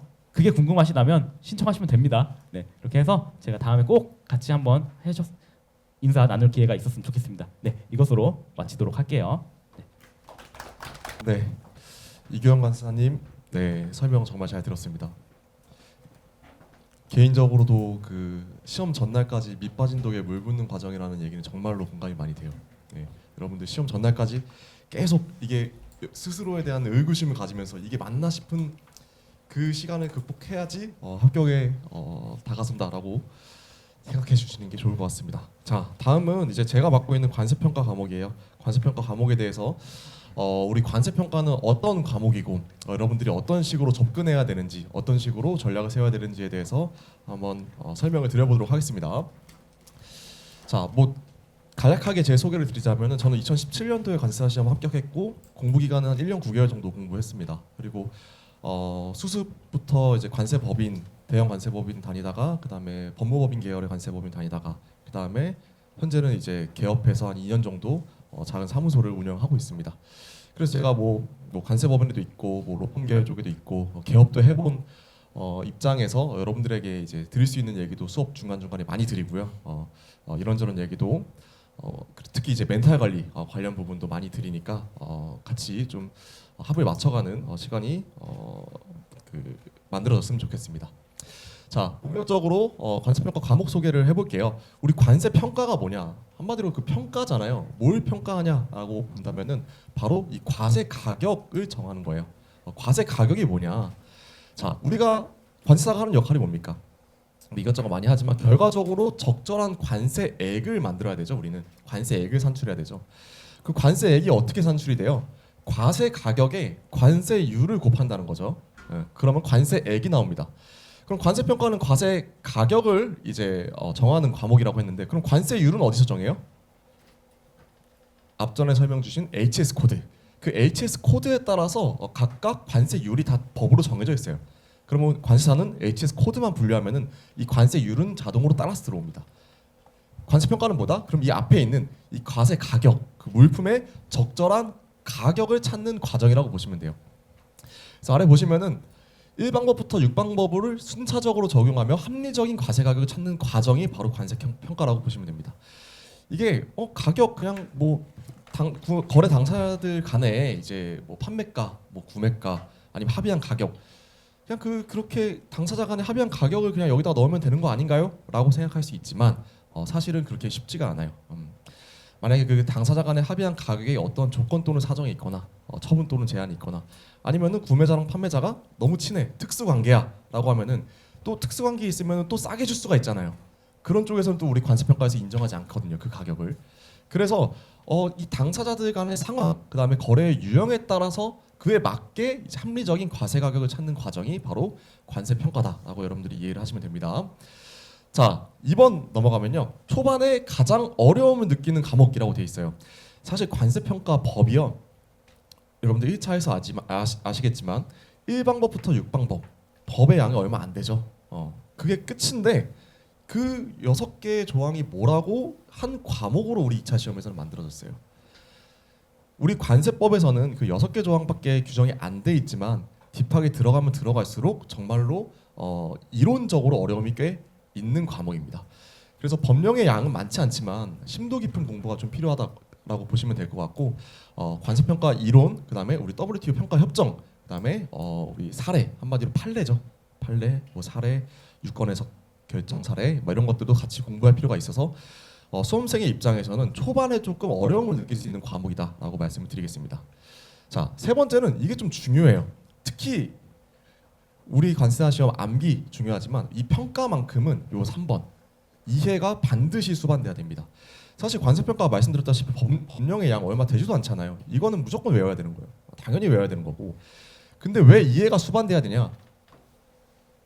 평가 판단 자체는 그 논리를 그 근거를 논리적으로 서술해야 되는 과목이에요. 그래서 우리가 암기 위주로만 우리 관세평가 과목을 접근한다라고 하면은 언젠가는 반드시 한계에 봉착하게 됩니다. 그래서 뭐 암기하는 것도 물론 좋은데 우리 평가 과목만큼은 그래도 여러분들이 정말로 이 그 본질이 뭔지에 대해서 이해하려는 노력이 필요하다라고 말씀을 드리겠습니다. 자, 그다음에 네 번째는 이론과 사례를 함께 학습해야 되는 과목이에요. 네, 뭐 법령 이론뿐만 아니라 실제로 어떤 사례가 있는지, 어떤 판례가 있는지 그런 판례 사례들은 다 제가 제공해드릴 겁니다. 그래서 우리 관세평가는 뭐 이러한 네 가지의 항목으로 소개를 할 수 있을 것 같고요. 자, 그러면 이런 관세평가를 어떻게 공부해야 되냐 그 방향성에 대해서 한번 말씀드려 볼게요. 요 맨 위에 나와 있는 그 문구가 문장이 제 강의의 모토예요. 같이 보시면요. 어떤 유형 및 난이도에도 대응이 가능하도록 공부 방향을 설정하는 게 중요하다라고 말씀드립니다. 저도 항상 여러분들이 어떤 문제에도 대응할 수 있게끔 강의하는 게 제 취지거든요. 컨셉이고. 자, 그럼 왜 그러냐? 사실 우리 관세평가 문제는 제가 뭐 이따 몇 개 가져왔지만 굉장히 들쭉날쭉합니다. 문제 자체가 들쭉날쭉해요. 한마디로 예상하는 것이 무의미하다는 얘기입니다. 그래서 어떤 유형의 문제가 나오든 어떤 난이도의 문제가 나오든 여러분들이 우리는 남들보다만 잘 대응하면 되는 거니까 그래서 어떤 유형과 난이도에도 대응이 가능하도록 공부하는 게 일단은 여러분들의 공부의 가장 큰 방향성이라고 보시면 될 것 같고요. 자, 그럼 첫 번째 단계적으로 학습한다.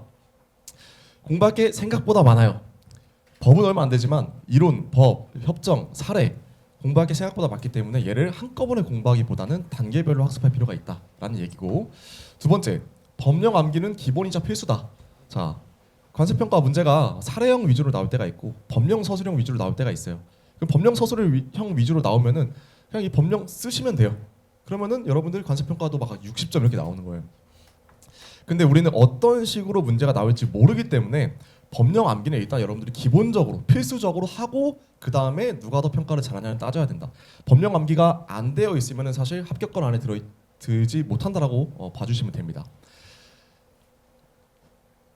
법령 암기 그래서 이 법령 암기 관련해서 제가 사실 관세평가 법령집을 이렇게 만들었어요.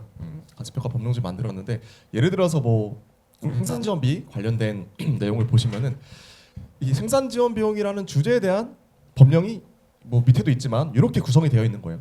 법, 그다음에 시행령, 시행규칙, 고시.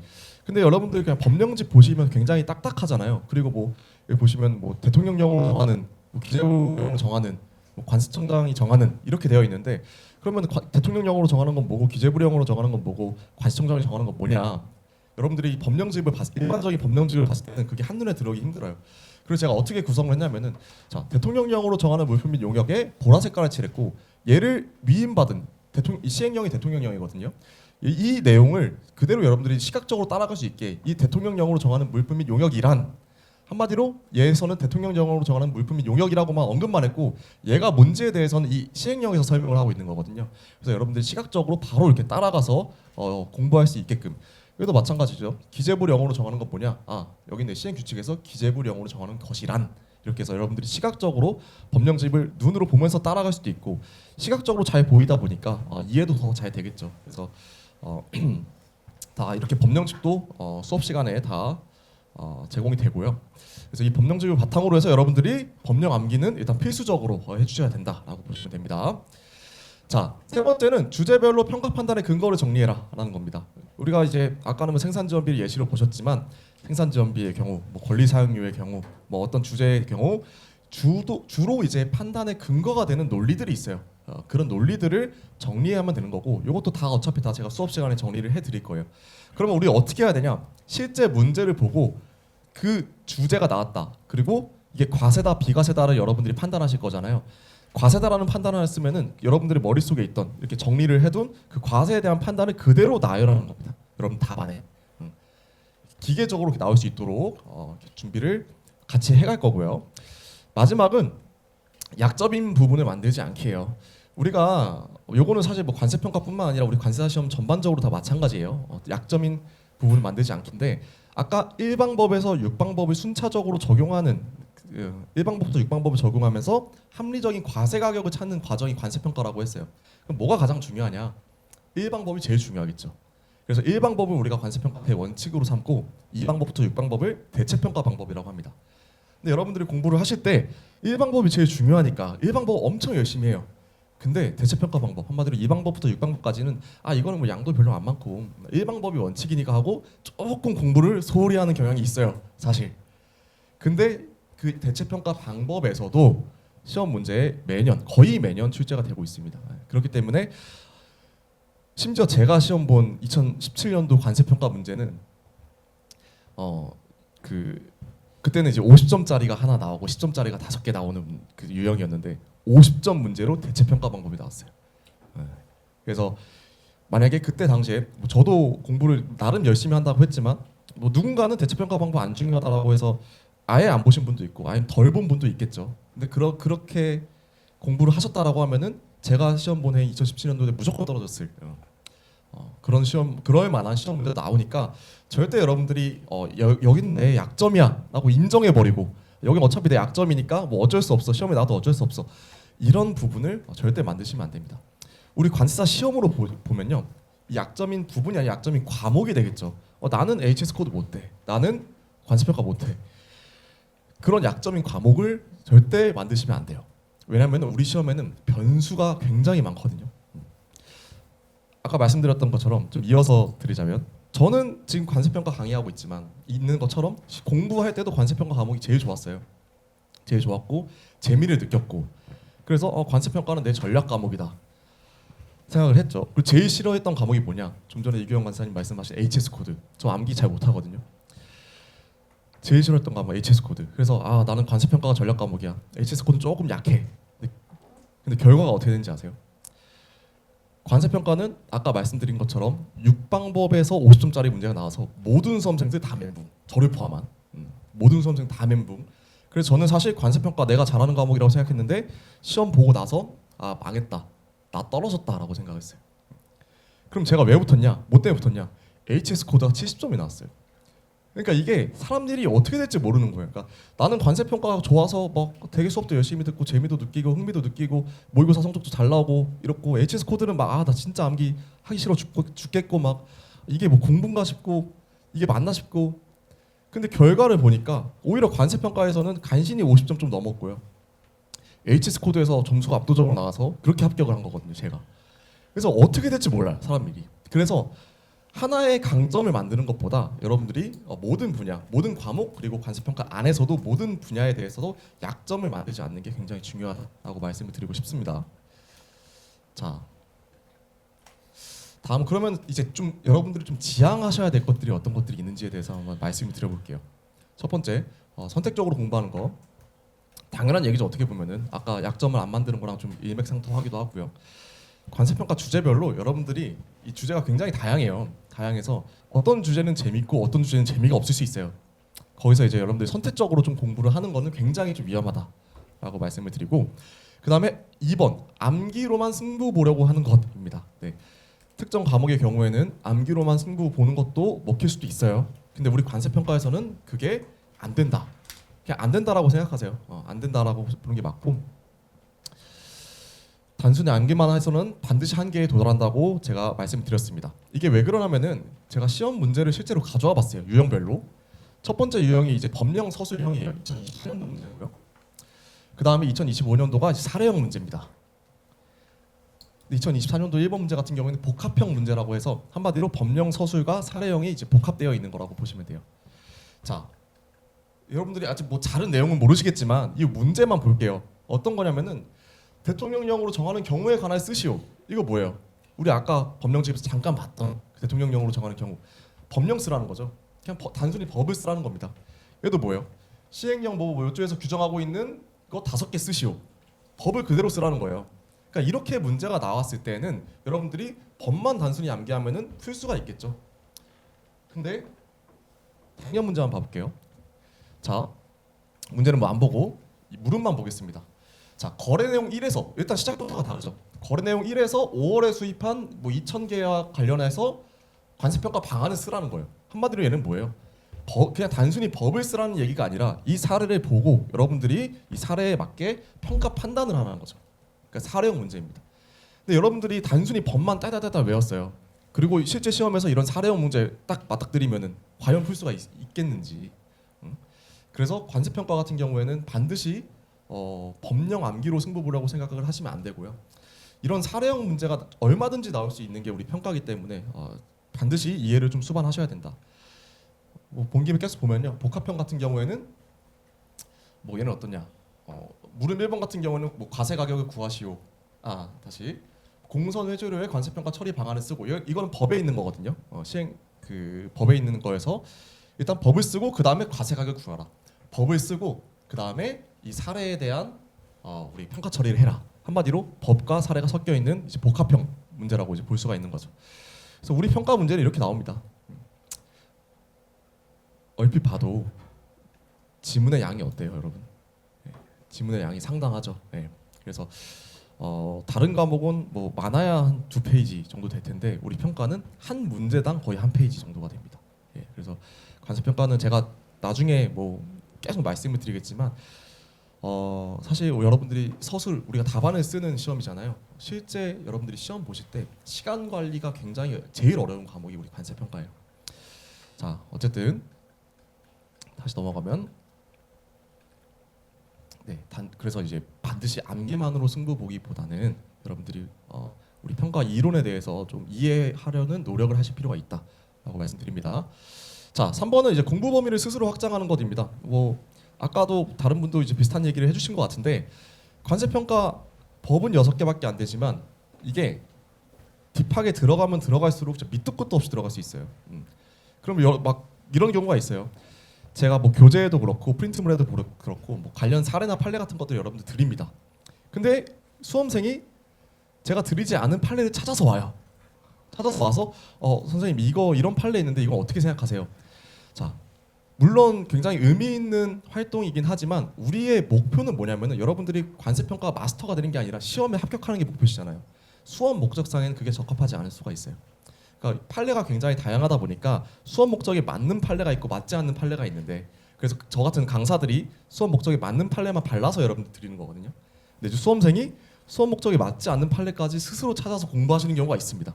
이 관세평가 과목을 공부하다 보면은 그런 분들이 꼭 있어요. 그래서 그런 부분들은 조금 지양할 필요가 있겠다라는 게 제 개인적인 의견입니다. 네. 네, 이렇게 해서 일단 관세평가에 대해서 말씀을 드렸고요.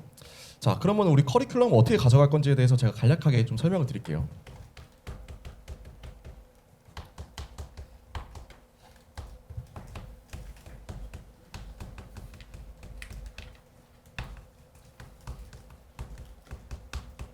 네, 아까 뭐 관세법이랑 동일하죠. 뭐 기본 심화, 문제풀이, 모의고사입니다. 그러면 각 단계별로 어떻게 커리를 가져갈 거냐? 기본 같은 경우에는 당연히 이론, 법, 이론 공부하고 법 공부하고 그다음에 WTO 평가 협정할 거예요. 법 기본 이론 한 3개월 정도 잡고 있고요. 자, 그럼 심화는 뭐냐? 우리 기본 공부하고 이론 공부하고 법 공부하고 협정 공부했으니까 어떤 거 해야겠어요? 사례 공부할 겁니다. 이 사례 안에 뭐 판례 이런 것들, 판례, 유권 해석 사례, 그다음에 관세청 결정 사항들 이런 것들을 다 심화 강의 때 할 건데 여러분들 기본 이론 한 번 들었다고 다 이론 머릿속에 있으세요? 아니실 거잖아요. 그래서 심화할 때 이 기본 이론들 중에 핵심적인 내용만 뽑아서 제가 프린트물로 드릴 거예요. 그 프린트물로 압축해서 이제 한번 이론을 다시 한번 빠르게 훑고 거기에 더 나아가서 이제 사례를 공부하는 그 시간이 바로 심화 과정이 될 거다. 얘는 2달 정도 될 거고. 자, 그다음은 이제 여러분들이 기본도 공부했고 심화도 공부했어요. 그리고 우리는 어떤 시험이에요? 결국 최종적으로 여러분들이 써야 되는 시험이잖아요. 그래서 본격적으로 쓰기 전에 문제풀이라는 거를 저랑 이제 한마디로 이제 사전 연습한다라고 보시면 돼요. 근데 어떤 걸로 할 거냐? 기출 문제풀이 할 거예요. 우리 관세평가 기출들 역대 기출들 쫙 봐서 실제 여러분들이 정복해야 되는 대상들이잖아요. 그 기출 문제들이. 그 기출 문제들에 대한 모범 답안을 제가 작성한 모범 답안을 여러분들과 함께 풀이하면서 모의고사에 대한 사전 연습이라고 보시면 될 것 같고 하나 더 법은 뭐냐? 이 시점이 12월 정도가 될 거예요. 12월 정도가 될 건데 제가 항상 얘기하는 거 수험생들한테 12월 전까지 관세평가 법은 다 암기하세요라고 얘기를 합니다. 그래서 여러분들이 기출 모의고사 들어가기 전에 그래도 우리 평가 관련된 법령 정도는 그래도 12월까지는 다 암기를 할 필요가 있다라는 취지에서 이때 다시 한번 법령집을 빠르게 또 훑으면서 이 법의 구조를 다시 잡고 여러분들이 이제 다시 암기가 끝날 수 있도록 그렇게 제가 도와드릴 거예요. 그리고 이제 기출 문제 풀이합니다. 그 다음에 이제 문제 풀이가 끝나면은 어떻게 해요? 모의고사. 모의고사. 6개월 내내 여러분들 직접 쓰시는 거예요. 네, 그래서 일단 커리는 이렇게 가져가려고 하고요. 뭐 관세 평가뿐만 아니라 제가 여러분들보다 조금 더 이 시험을 빨리 본 입장에서 말씀드리고 싶은 거는 결국에는 멘탈이에요. 결국에는 멘탈입니다. 아까 제가 처음에 설명드렸을 때 뭐 합격률 이런 거 보면서 충분히 해볼 만한 상황이다라고 말씀을 드렸잖아요. 근데 누군가는 그 해볼 만한 상황이 너무 힘든 거예요. 너무 힘들어.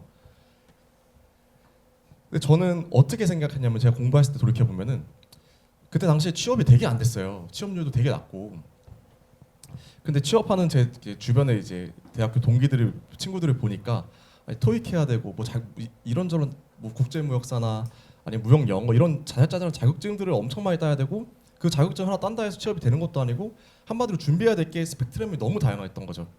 그때 저는 어떻게 생각했냐면 나는 이 네 과목만 그럼 하면 되는데 오히려 어차피 내가 이걸 하기로 관세사 시험을 준비하기로 선택을 했으니까 나는 뭐 이것저것 준비 안 하고 나는 이 네 과목만 잘하면 일단 자격증은 내 일단 목표는 달성하네. 그럼 네 과목에만 집중하면 되겠다라는 마인드로 사실 공부를 했어요.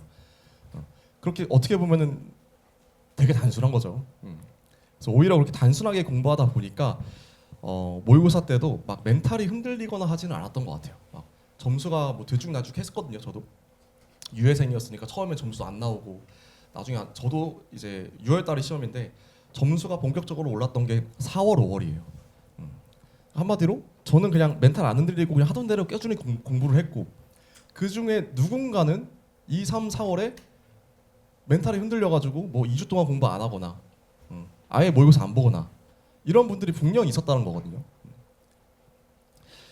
어떻게 표현하냐면은 2, 3, 4월에 실제로 정말 많이 나가 떨어집니다. 예.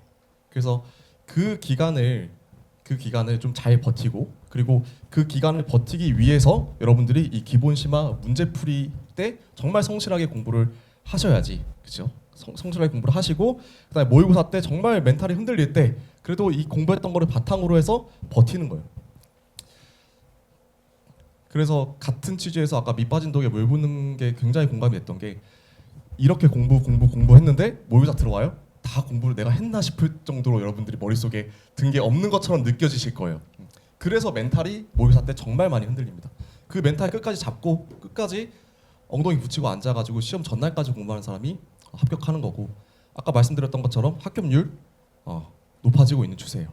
그래서 저는 충분히 여러분들 해볼만 하다라고 이제 말씀을 드리고 싶습니다. 네. 그래서 저희 뭐 강사님들도 저도 마찬가지지만 다른 강사님들도 굉장히 열심히 준비하고 열정 많으니까요. 같이 잘 이렇게 준비를 해서 꼭 좋은 결과 같이 만들었으면 좋겠습니다. 네, 감사합니다.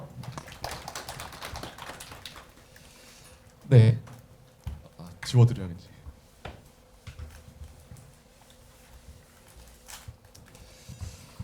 네, 이제 관세평가 관련한 설명 드렸고요.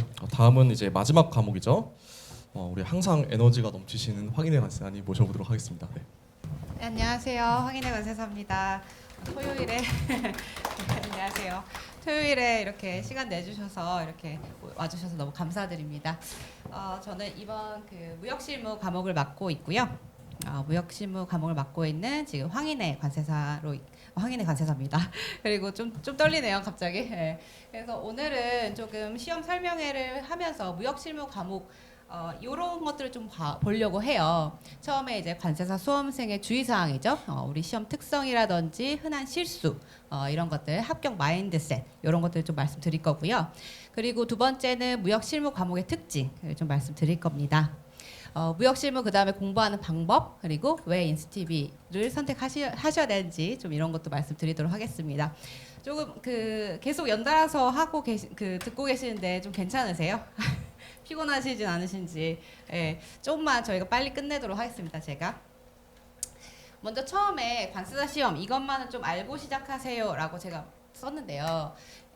이게 왜 그러냐면 간단하게 우리 관세사 시험 2차 과목이잖아요. 그래서 2차 시험의 특성을 좀 말씀드리고 이런 부분에서 여러분들이 좀 주의사항을 가지고 가셨으면 좋겠다고 생각해서 썼습니다. 2차 시험의 특성은 이제 우리 전 과목 논술형 서술 시험이죠.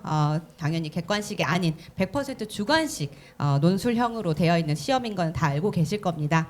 그리고 이해와 암기, 서술 능력의 결합이라고 썼는데 이게 저희가 아무래도 암기가 중요한데 당연히 이해가 같이 필수가 돼야 되는 거고요. 그리고 서술을 어떻게 해야 될지 진짜 쓰시는 그런 시험이기 때문에 그런 것들도 굉장히 준비를 잘 하셔야 된다라는 거고 세 번째는 이제 난이도 있는 전문 자격 시험이죠. 합격 인원이 정해져 있는 시험이기도 하고 이 앞에서는 이런 내용들은 다 들으셨을 거라고 생각을 들어요. 근데 조금 뒤로 넘어가면은 이 무역실무를 관점으로 해서 수험생들의 흔한 실수, 주의사항을 좀 말씀드리고 싶은데요.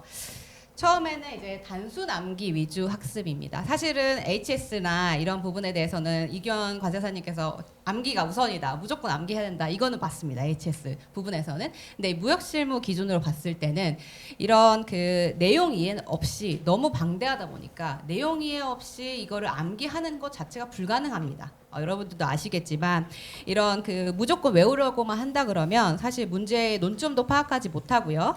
실전에서 답안 서술하는데 어려움이 많습니다. 예. 그리고 또 두 번째는 범위가 넓다고 포기하시거나 이런 경우도 생깁니다. 아무래도 우리 무역실무가 책이 세 권이죠. 무역실무 1, 2 그리고 대외무역법, 외국간거래법까지 같이 있는 과목이에요. 그래서 이런 양이 너무 많다 보니까 좀 겁을 먹고 특정 그 파트만을 열심히 하고 나머지 뭐 운송 버려도 돼요, 뭐 보험 버려도 돼요, 이런 말씀을 많이 하시는데 사실 그런 것들은 좀 지양하는 게 좋습니다. 예, 시험은 전 범위에서 출제될 수 있기 때문에 전 범위를 커버하는 시험을 보셔야 되거든요. 공부를 하셔야 됩니다.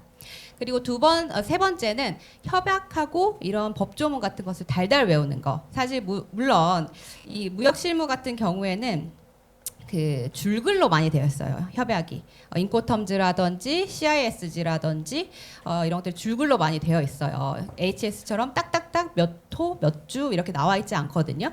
그리고 이게 또 저희 그 국제협약이다 보니까 이게 번역이 되면서 뭐뭐 하지 않으면 아니한다 뭐 이러한 문구들이 많아요. 그래서 이걸 정확하게 이해하고 쓰시지 않으면 그냥 외우면은 말이 꼬입니다. 그러면은 답안지를 보면은 아 이게 못한 상태로 그냥 썼구나라는 것이 확실히 보여지는 게 우리 무역실무 과목입니다. 그래서 그런 협약이나 법조문 문구만 외우고 그런 취지나 맥락을 좀 모르고 한다 그러면 이런 응용 문제라든지 이런 문제들을 대비할 수가 없을 겁니다. 그리고 네 번째는 나 홀로 공부한다는 고집입니다. 이것은 물론 열심히 공부하시는 분들, 독학하시는 분들 많이 계시고 그리고 공부하는 방법을 아시는 분이라면 물론 그것도 존중합니다. 하지만 그런 검증되지 않는 방법으로 하다 보면은 공부 방향을 잃기가 쉽죠. 그래서 그런 것들을 보면은 좀 오래 걸릴 수도 있어요. 이런 시험이. 우리 시험은 빨리 끝내고 빨리 합격해서 관세사 되는 게 목표인데 그게 늦어질 수가 있습니다. 그래서 우리 그 전문가들의 가이드나 학원의 커리큘럼을 따라가지고 그런 공부가 좀 필요합니다. 이런 그 실수나 주의사항을 주의할 필요가 있겠죠. 여러분들이 보시기에.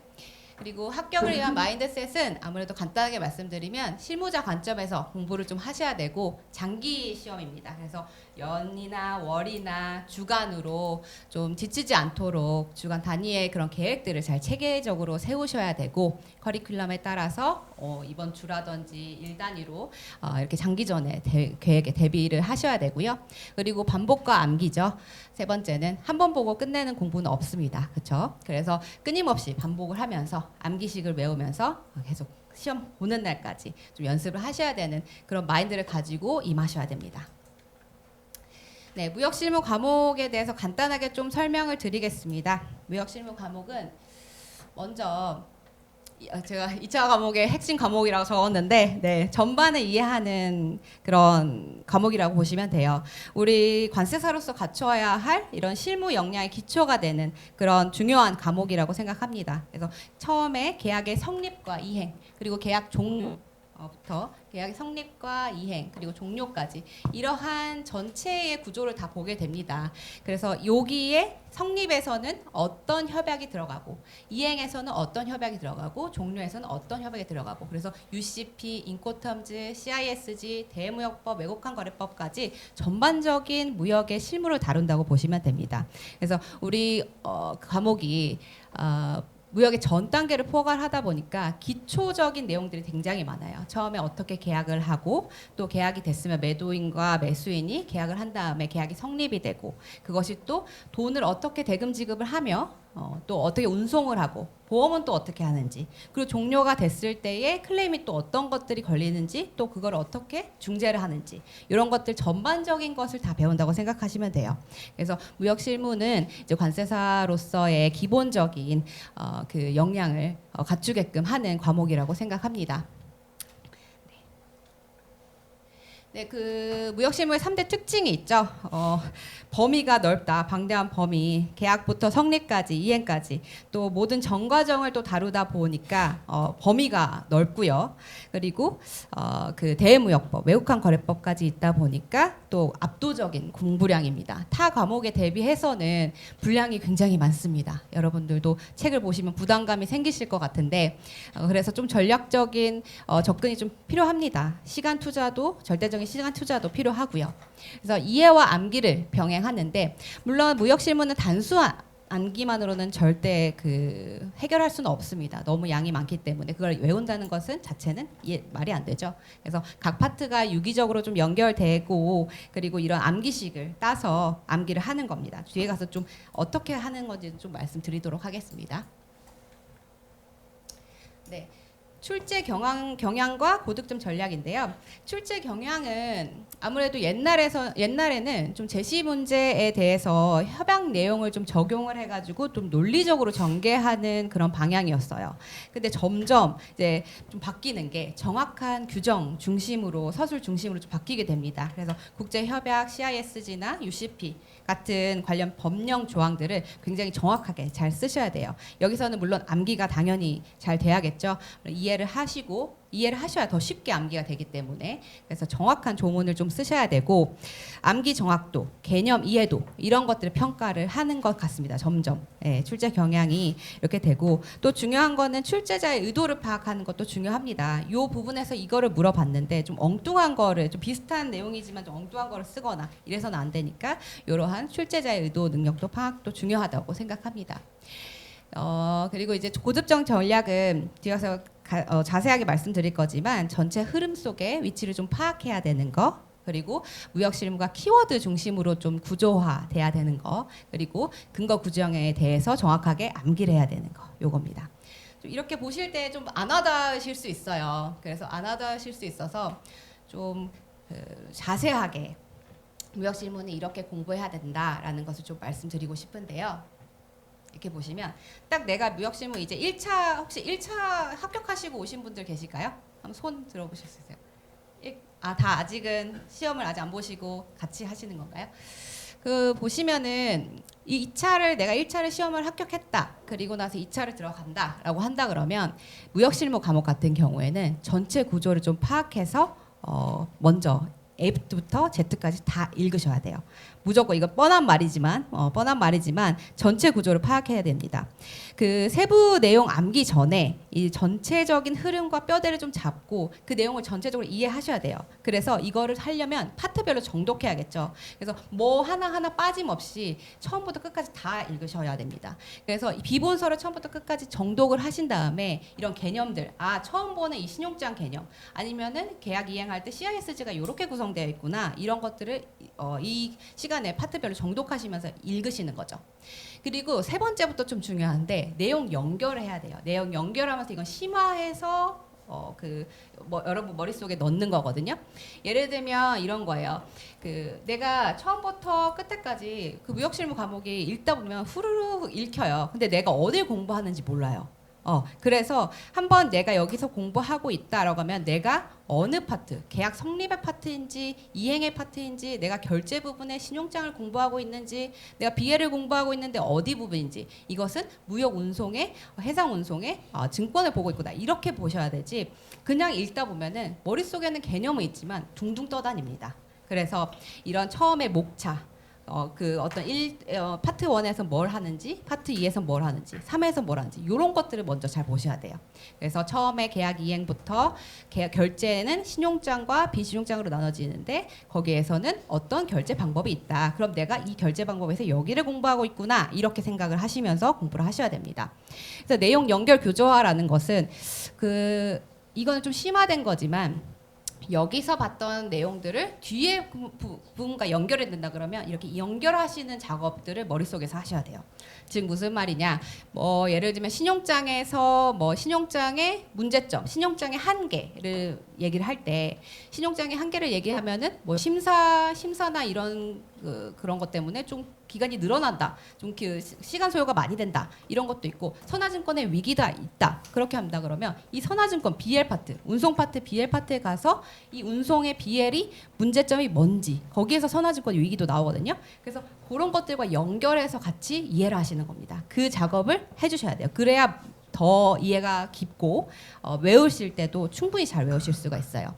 그리고 네 번째는 키워드 중심의 암기인데요. 키워드를 이제 읽다 보면은 키워드들이 보입니다. 아, 이런 게 중요한 단어들이구나. 그럼 그 단어를 중심으로 암기식을 따셔야 돼요. 네, 암기식 무역신문에서 무조건 암기식을 따셔야 되는데 그럼 암기식을 따서 암기식을 만들면서 반복 암기를 하는 거죠. 그리고 이제 문제풀이로 적용을 하는 겁니다. 이걸 내가 어떻게 써 내려갈 것인지를까지 보는 것이 이 단계별 학습이라고 보시면 되겠습니다.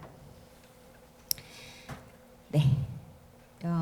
이거는 간단하게 말씀드리면 이제 효과적인 학습법이라고 해서 제가 방금 말씀드렸던 내가 읽었던 어떤 범위에서 어디 부분을 보고 있는지 잘 봐라 이런 것들을 말씀드린 거고요. 네, 이 암기 전략을 좀 말씀드리면 처음에 이렇게 사례 연결해서 좀 현실감 있게 좀 이해를 해야 된다고 드렸죠. 처음에 개념 취지를 파악을 하고 이런 구체적으로 이제 내가 진짜로 매수인이라면 매도인이라면 이렇게 생각을 하면서 읽어야 하고 또 다른 파트와 연결해서 유기적으로 좀 생각을 하시고 이해를 하셨다면 이 암기를 어떻게 해야 되는가라고 좀 얘기를 드리고 싶은데요. 이 암기를 어떻게 해야 되는가라는 걸 좀 보면은 제가 키워드 중심의 암기식 이렇게 말씀드리면 좀 뭐 어떻게 키워드 중심에 어떻게 암기식을 따야 되는데 이렇게 말씀하실 수가 있어요. 그럼 예를 들어 이런 거예요. 뭐 선화증권이 뭐 BL이죠. BL이 문제점이 뭐냐라고 적었을 때 내가 머릿속에 뭐가 떠올라야 되냐라고 하는 거예요. 선화증권의 뭐 그 문제점을 뭔지 쓰시오라는 문제가 나왔을 때 이렇게 외웁니다. 저는 고비 사분 이렇게 외웠거든요. 사분이 고비다 이렇게 외웠어요. 이게 무슨 말이냐면 고비 사분 이게 뭐냐면 처음에 뭐 그 고속화 운송 수단의 고속화 그 고자 따왔고요. 그리고 비용 증가 추가 비용 증가 비용의 비자 떠왔고요. 사자는 뭐냐면 그 신용자 그 BL의 사기성 이것도 문제가 되거든요. 사자를 따왔고요. 분은 이제 분실 문제도 있습니다. 신용장 같은 경우 유통증권이다 보니까 분실 문제가 있으니까 분자 이렇게 따오는 거예요. 그래서 이 책을 읽을 때 내가 선화증권의 문제점에 대해서 물어본다면 나는 고비사분으로 외울 거야라고 하면서 이런 암기식을 따시는 거예요. 내가 나만의 방식으로 암기식을 따는 거죠.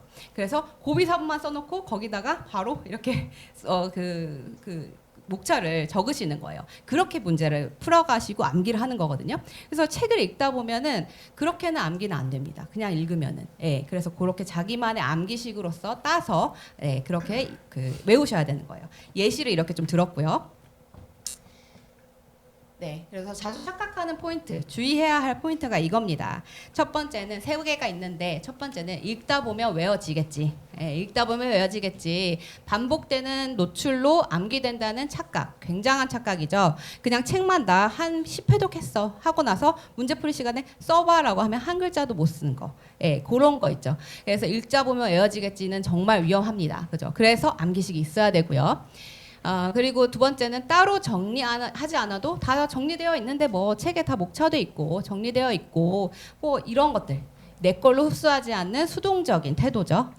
그래서 이 기본서나 요약집에 자기만의 그 기본서를 만드셔야 돼요. 그래서 각각 그 목차들이 있으면 수업 시간에 배웠던 내용을 깨알같이 적습니다. 나의 암기식이 깨알같이 있습니다. 그 나만의 책을 내가 예쁘게 꾸민다고 하는 생각으로 하시면 돼요. 여자분들 이런 거 잘하시거든요. 되게 다이어리 꾸미기 있죠. 다꾸하는 거. 그런 것처럼 되게 예쁘게 꾸미시는 게 있는데 남자분들도 꼼꼼하게 그렇게 나만의 책을 만들어서 내가 이 책을 가지고 시험장 갈 때까지 이것만 보겠다라는 생각으로 수업 시간에 했던 것들 옆에 깨같이 적어주시고 나의 암기식이 꼭 거기에 들어가서 박혀 있어야 되는 거예요. 그래서 그렇게 정리를 하셔야 되는 겁니다. 그리고 세 번째는 할 게 너무 많다. 중요한 거 위주로 하자라고 하는 그런 마인드. 굉장히 위험하죠. 임의적으로 중요도를 좀 판단하시는 거. 좀 위험합니다. 그래서 선별적인 암기의 함정 이런 것들도 좀 위험합니다. 그래서 전체적으로 다 나온다. 내가 혹시나 지엽적인 부분에서 나온다 그래도 요거 한 글자는 써서 나오겠다. 이런 생각으로 하셔야 되지. 할 게 많다고 내가 요거는 버리고 간다. 이런 마인드로 처음부터 임하시는 거는 이거는 한 일주일 전에 이건 포기하겠다 하는 거 한 5일 전에 뭐 이런 시험 보기 그럴 전에는 모르겠지만 그러지 않고서는 그 전부터는 다 챙겨 주시기 바랍니다. 네. 그 합격 커리큘럼은 허준 관세사님께서도 말씀하셨지만 저희는 기본반, 심화반, 문제풀이반, 모의고사반으로 좀 나눠져 있죠. 기본반은 전체 흐름을 이해하고 심화반은 좀 더 깊게 좀 이해를 하는 거고요. 문제풀이반은 실질적으로 적용 문제에 적응을 하는 거고, 그리고 모의고사반에서는 실전 감각, 진짜로 내가 시험장에 갔을 땐 어떻게 하는지 이런 것들을 좀 그런 커리큘럼으로 갈 겁니다. 그래서 기본반에서는 전체 구조를 파악하는 것들, 이렇게 무역계약의 성립과 이행, 종료 과정에서 주요 협약 같은 것을 해설할 거고요. 그리고 CISG나 인코텀즈, UCP 3대 협약 중심으로 기초 개념 구조를 이해하는 걸로 기본반에서 이제 커리큘럼이 이루어지게 됩니다. 그래서 이해 중심, 핵심 반복, 용어 정리, 낯선 문제, 낯선 그런 개념에 대해서 좀 정리하는 그런 반이라고 할 수 있겠습니다. 심화반은 아까도 말씀드렸듯이 좀 연계하는 것들, 서로 간의 뭐 좀 협약들이 좀 몇 조를 같이 봐서 같이 연결하는 것들, 이런 구조들을 좀 배우실 거고요. 심화반에서부터 저는 솔직히 욕심으로는 심화반에서부터 암기식을 조금씩 따라라고 말씀드리고 있어요. 그래서 심화반에서도 내가 외울 수 있는 간단한 부분에서는 암기식을 좀 따서 옆에다가 좀 적어놓자, 나만의 암기식을 적자라고 하는 주의입니다. 네, 문제풀이반에서는 기출 문제, 정밀 문제, 그 예상 문제 그런 것들 정밀 분석하고 이런 거를 어떻게 내가 진짜로 써 내려가는지, 내 암기식을 외웠으면 내 암기식을 어떻게 문제풀이반에서 하는지, 즉 이런 거예요. 저는 이렇게 말씀드리거든요. 처음에 문제가 짜 있어요. 내가 시험 문제를 딱 봐서 이 문제를 딱 받았다. 그럼 내가 옆에다가 나만의 암기식 먼저 적는 거예요. 나만의 암기식 먼저 적고 거기에 대해서 키워드를 하나씩 적어갑니다. 제가 진짜 시험 봤을 때 이렇게 했습니다. 그래서 그 키워드를 먼저 적어놓고 그 다음에 시작하게 됩니다. 그러는 방식들을 계속 문제풀이반에 저는 강조를 해요. 이거 암기식 뭐예요? 제 암기식은 이건데 쓰실 거면 쓰세요 하고 암기식도 많이 알려드립니다. 그래서 암기식을 먼저 알려드리고 그때 시험지 받았을 때 거기서 키워드를 뭐뭐뭐 적고 그 다음에 답안지에 어떻게 쓰세요 라고 합니다. 그래서 그런 것들을 보시면서 내가 이때까지 개념을 외우고 암기식을 딴 게 여기서 이제 써 내려가는 거, 나의 그 준비했던 것들이 여기서 이제 보여주는 거죠. 내가 나만의 것으로 진짜 쓰는 방식을 진짜 그 실제처럼 좀 하는 거죠. 그래서 문제풀이반에서는 거의 그런 거를 하실 거고요. 네, 모의고사반은 실제 모의고사처럼 실전 모의고사처럼 해야 합니다. 사실은. 네. 그래서 저희가 뭐 지금은 온라인으로 하고 있긴 한데 실제로 자기 혼자서 시간을 재서 풀어보셔야 돼요. 제가 모의고사를 볼 때는 실질적으로 가서 저 때는 봤었었는데 그때 진짜 시험처럼 봤거든요. 저는 항상 한 번도 빠짐없이 전체 시험 진짜 시험처럼 봤어요. 그 왜 그러냐면 진짜 내가 시험 날에 이렇게 어떤 상황이 대비해서 내가 해야 될지 모르기 때문에 미리미리 연습을 하는 거거든요. 그래서 아침마다 토요일마다 저는 토할 것 같았어요. 맨날 아침마다. 그런 정도로 좀 그 모의고사를 그렇게 쉽게 생각하지 마시고 진짜로 그렇게 내가 시험을 본다, 매주 시험을 본다라고 생각하는 압박 속에서 하셔야 됩니다. 네, 그렇게 좀 커리큘럼이 이루어져 있고요. 네, 이거는 수강 추천 경로 처음 하시는 부분은 커리큘럼을 잘 따라서 하시는 게 중요해요. 사실 뭐 그 띄엄띄엄 이제 뭐 그 각자 그 수준에 맞춰서 바꿔가면서 보기도 하지만 저는 처음 하신다 그러면 처음 커리큘럼을 잘 타서 선생님들이 말하는 어떤 부분에서 이때는 뭘 해야 된다라는 걸 좀 따라오셨으면 좋겠습니다. 네, 그리고 우리 학원이 우리 인스티비가 왜 인스티비를 선택해야 되는지 좀 물어보신다면 저는 감각 있는 젊은 강사들이 있죠. 굉장히 열정적이시죠. 그래서 실제 수험생을 잘 알아요. 저희가 좀 아무래도 최근에 많이 봤었잖아요. 그러니까 실제 수험생으로 공부한 경험이 좀 생생하다 보니까 그래서 그런 생생한 학교 노하우라든지 현실적인 조언들을 많이 좀 해드릴 수가 있습니다. 그래서 이거를 감각 있는 젊은 강사들이 저희 강점이라고 생각하고요. 그리고 멘토링 시스템도 지금 하고 있죠. 근데 이제 1대1로는 뭐 그렇지 않다 하더라도 저희가 그 각자 과목마다 선생님들한테 Q&A 그런 게 있어요. 예, 그 홈페이지에. 그래서 거기에다가 좀 올려주시면 저희가 밀착해서 관리를 하고 있거든요. 그래서 그런 것들, 예, 그런 것들도 강점이고요. 그리고 또 저희 우리 매니저님하고 팀장님하고 굉장히 친절하시고 되게 좋으시거든요. 그래서 친근하고 세심한 시스템으로 저희가 대형 학원에 비해서도, 예, 다른 학원에 비해 타 학원에 비해서도 그런 시스템을 가지고 있다고 생각합니다. 그래서 이런 것들을 좀 강점을 볼 수가 있겠죠. 네, 그리고 앞으로는 이렇게 좀 제가 뭐 무역실무를 하게 되면은 이제 빈틈없는 자료라든지 이런 그 핸드아웃으로 많이 나가는 자료들이 있을 거고요. 커리큘럼대로 따라오신다 그러면 제가 짰던 무역실무 부분에서 최대한 좀 여러분들한테 도움을 드릴 수 있는 생생한 경험들을 좀 말씀 많이 드리도록 하겠습니다. 네. 저는 여기까지고요. 혹시 뭐 궁금한 사항 좀 있으실까요? 무역실무 과목에서? 네, 없으시면 오늘 너무 감사드리고요. 네, 제 이 발표 들어주셔서 감사합니다. 네, 여러분 생각보다 우리 설명회가 좀 길어졌죠. 네, 좀 배도 고프실 것 같은데 뭐 짧게만 마무리 멘트 하자면은 저희 강사님들이 사실 뭐 강의도 열정적으로 하시지만 실무에서도 각자 분야에서 정말 능력을 발휘하시고 계신 분들입니다. 그래서 여러분들의 뭐 합격은 당연하고 합격된 이후에도 저희가 지금 네트워킹도 계속 잘 되고 있거든요. 그리고 사실 저희가 학원의 규모로 치면 다른 학원보다 큰 편은 아니죠. 네. 그러다 보니까 저희만의 또 장점이 생기더라고요. 뭐냐면은 지금 한창 모의고사를 진행 중인데 저희가 강사별로 이제 멘토 멘티 시스템을 운영해서 각자 이제 몇 명씩 이제 멘티를 맡은 상태입니다. 그래서 매주 모의고사 보면 저희한테 점수 알려주고 그리고 뭐 점수를 뭐 피드백하는 것도 중요하지만 가장 중요한 거 아까 말씀드렸다시피 멘탈 같은 거 흔들릴 때 이 시점별로 어떻게 접근해라 어떻게 생각해라 이런 피드백도 저희가 지금 주고받고 있으니까 그런 부분들 참고하셔서 학원 선택하시면 더 좋을 것 같고요. 네, 아무쪼록 네, 장기간 설명회 들으시냐 고생 많으셨고 혹시 끝나고 뭐 광화문 가시는 분 계신가요 오늘? 광화문 가시는 분들은 반드시 좀 안전에 좀 유의하시기 바랍니다. 그 우리 수험생들은 사실 건강 관리, 멘탈 관리가 다예요. 네, 그래서 안전에 꼭 유의하시고 꼭 여러분들이 내년 2027년도 관세사 최종 합격이라는 목표를 저희가 좀 같이 달성해 나갔으면 좋겠습니다. 네, 이상으로 설명회 마치도록 하겠습니다. 감사합니다.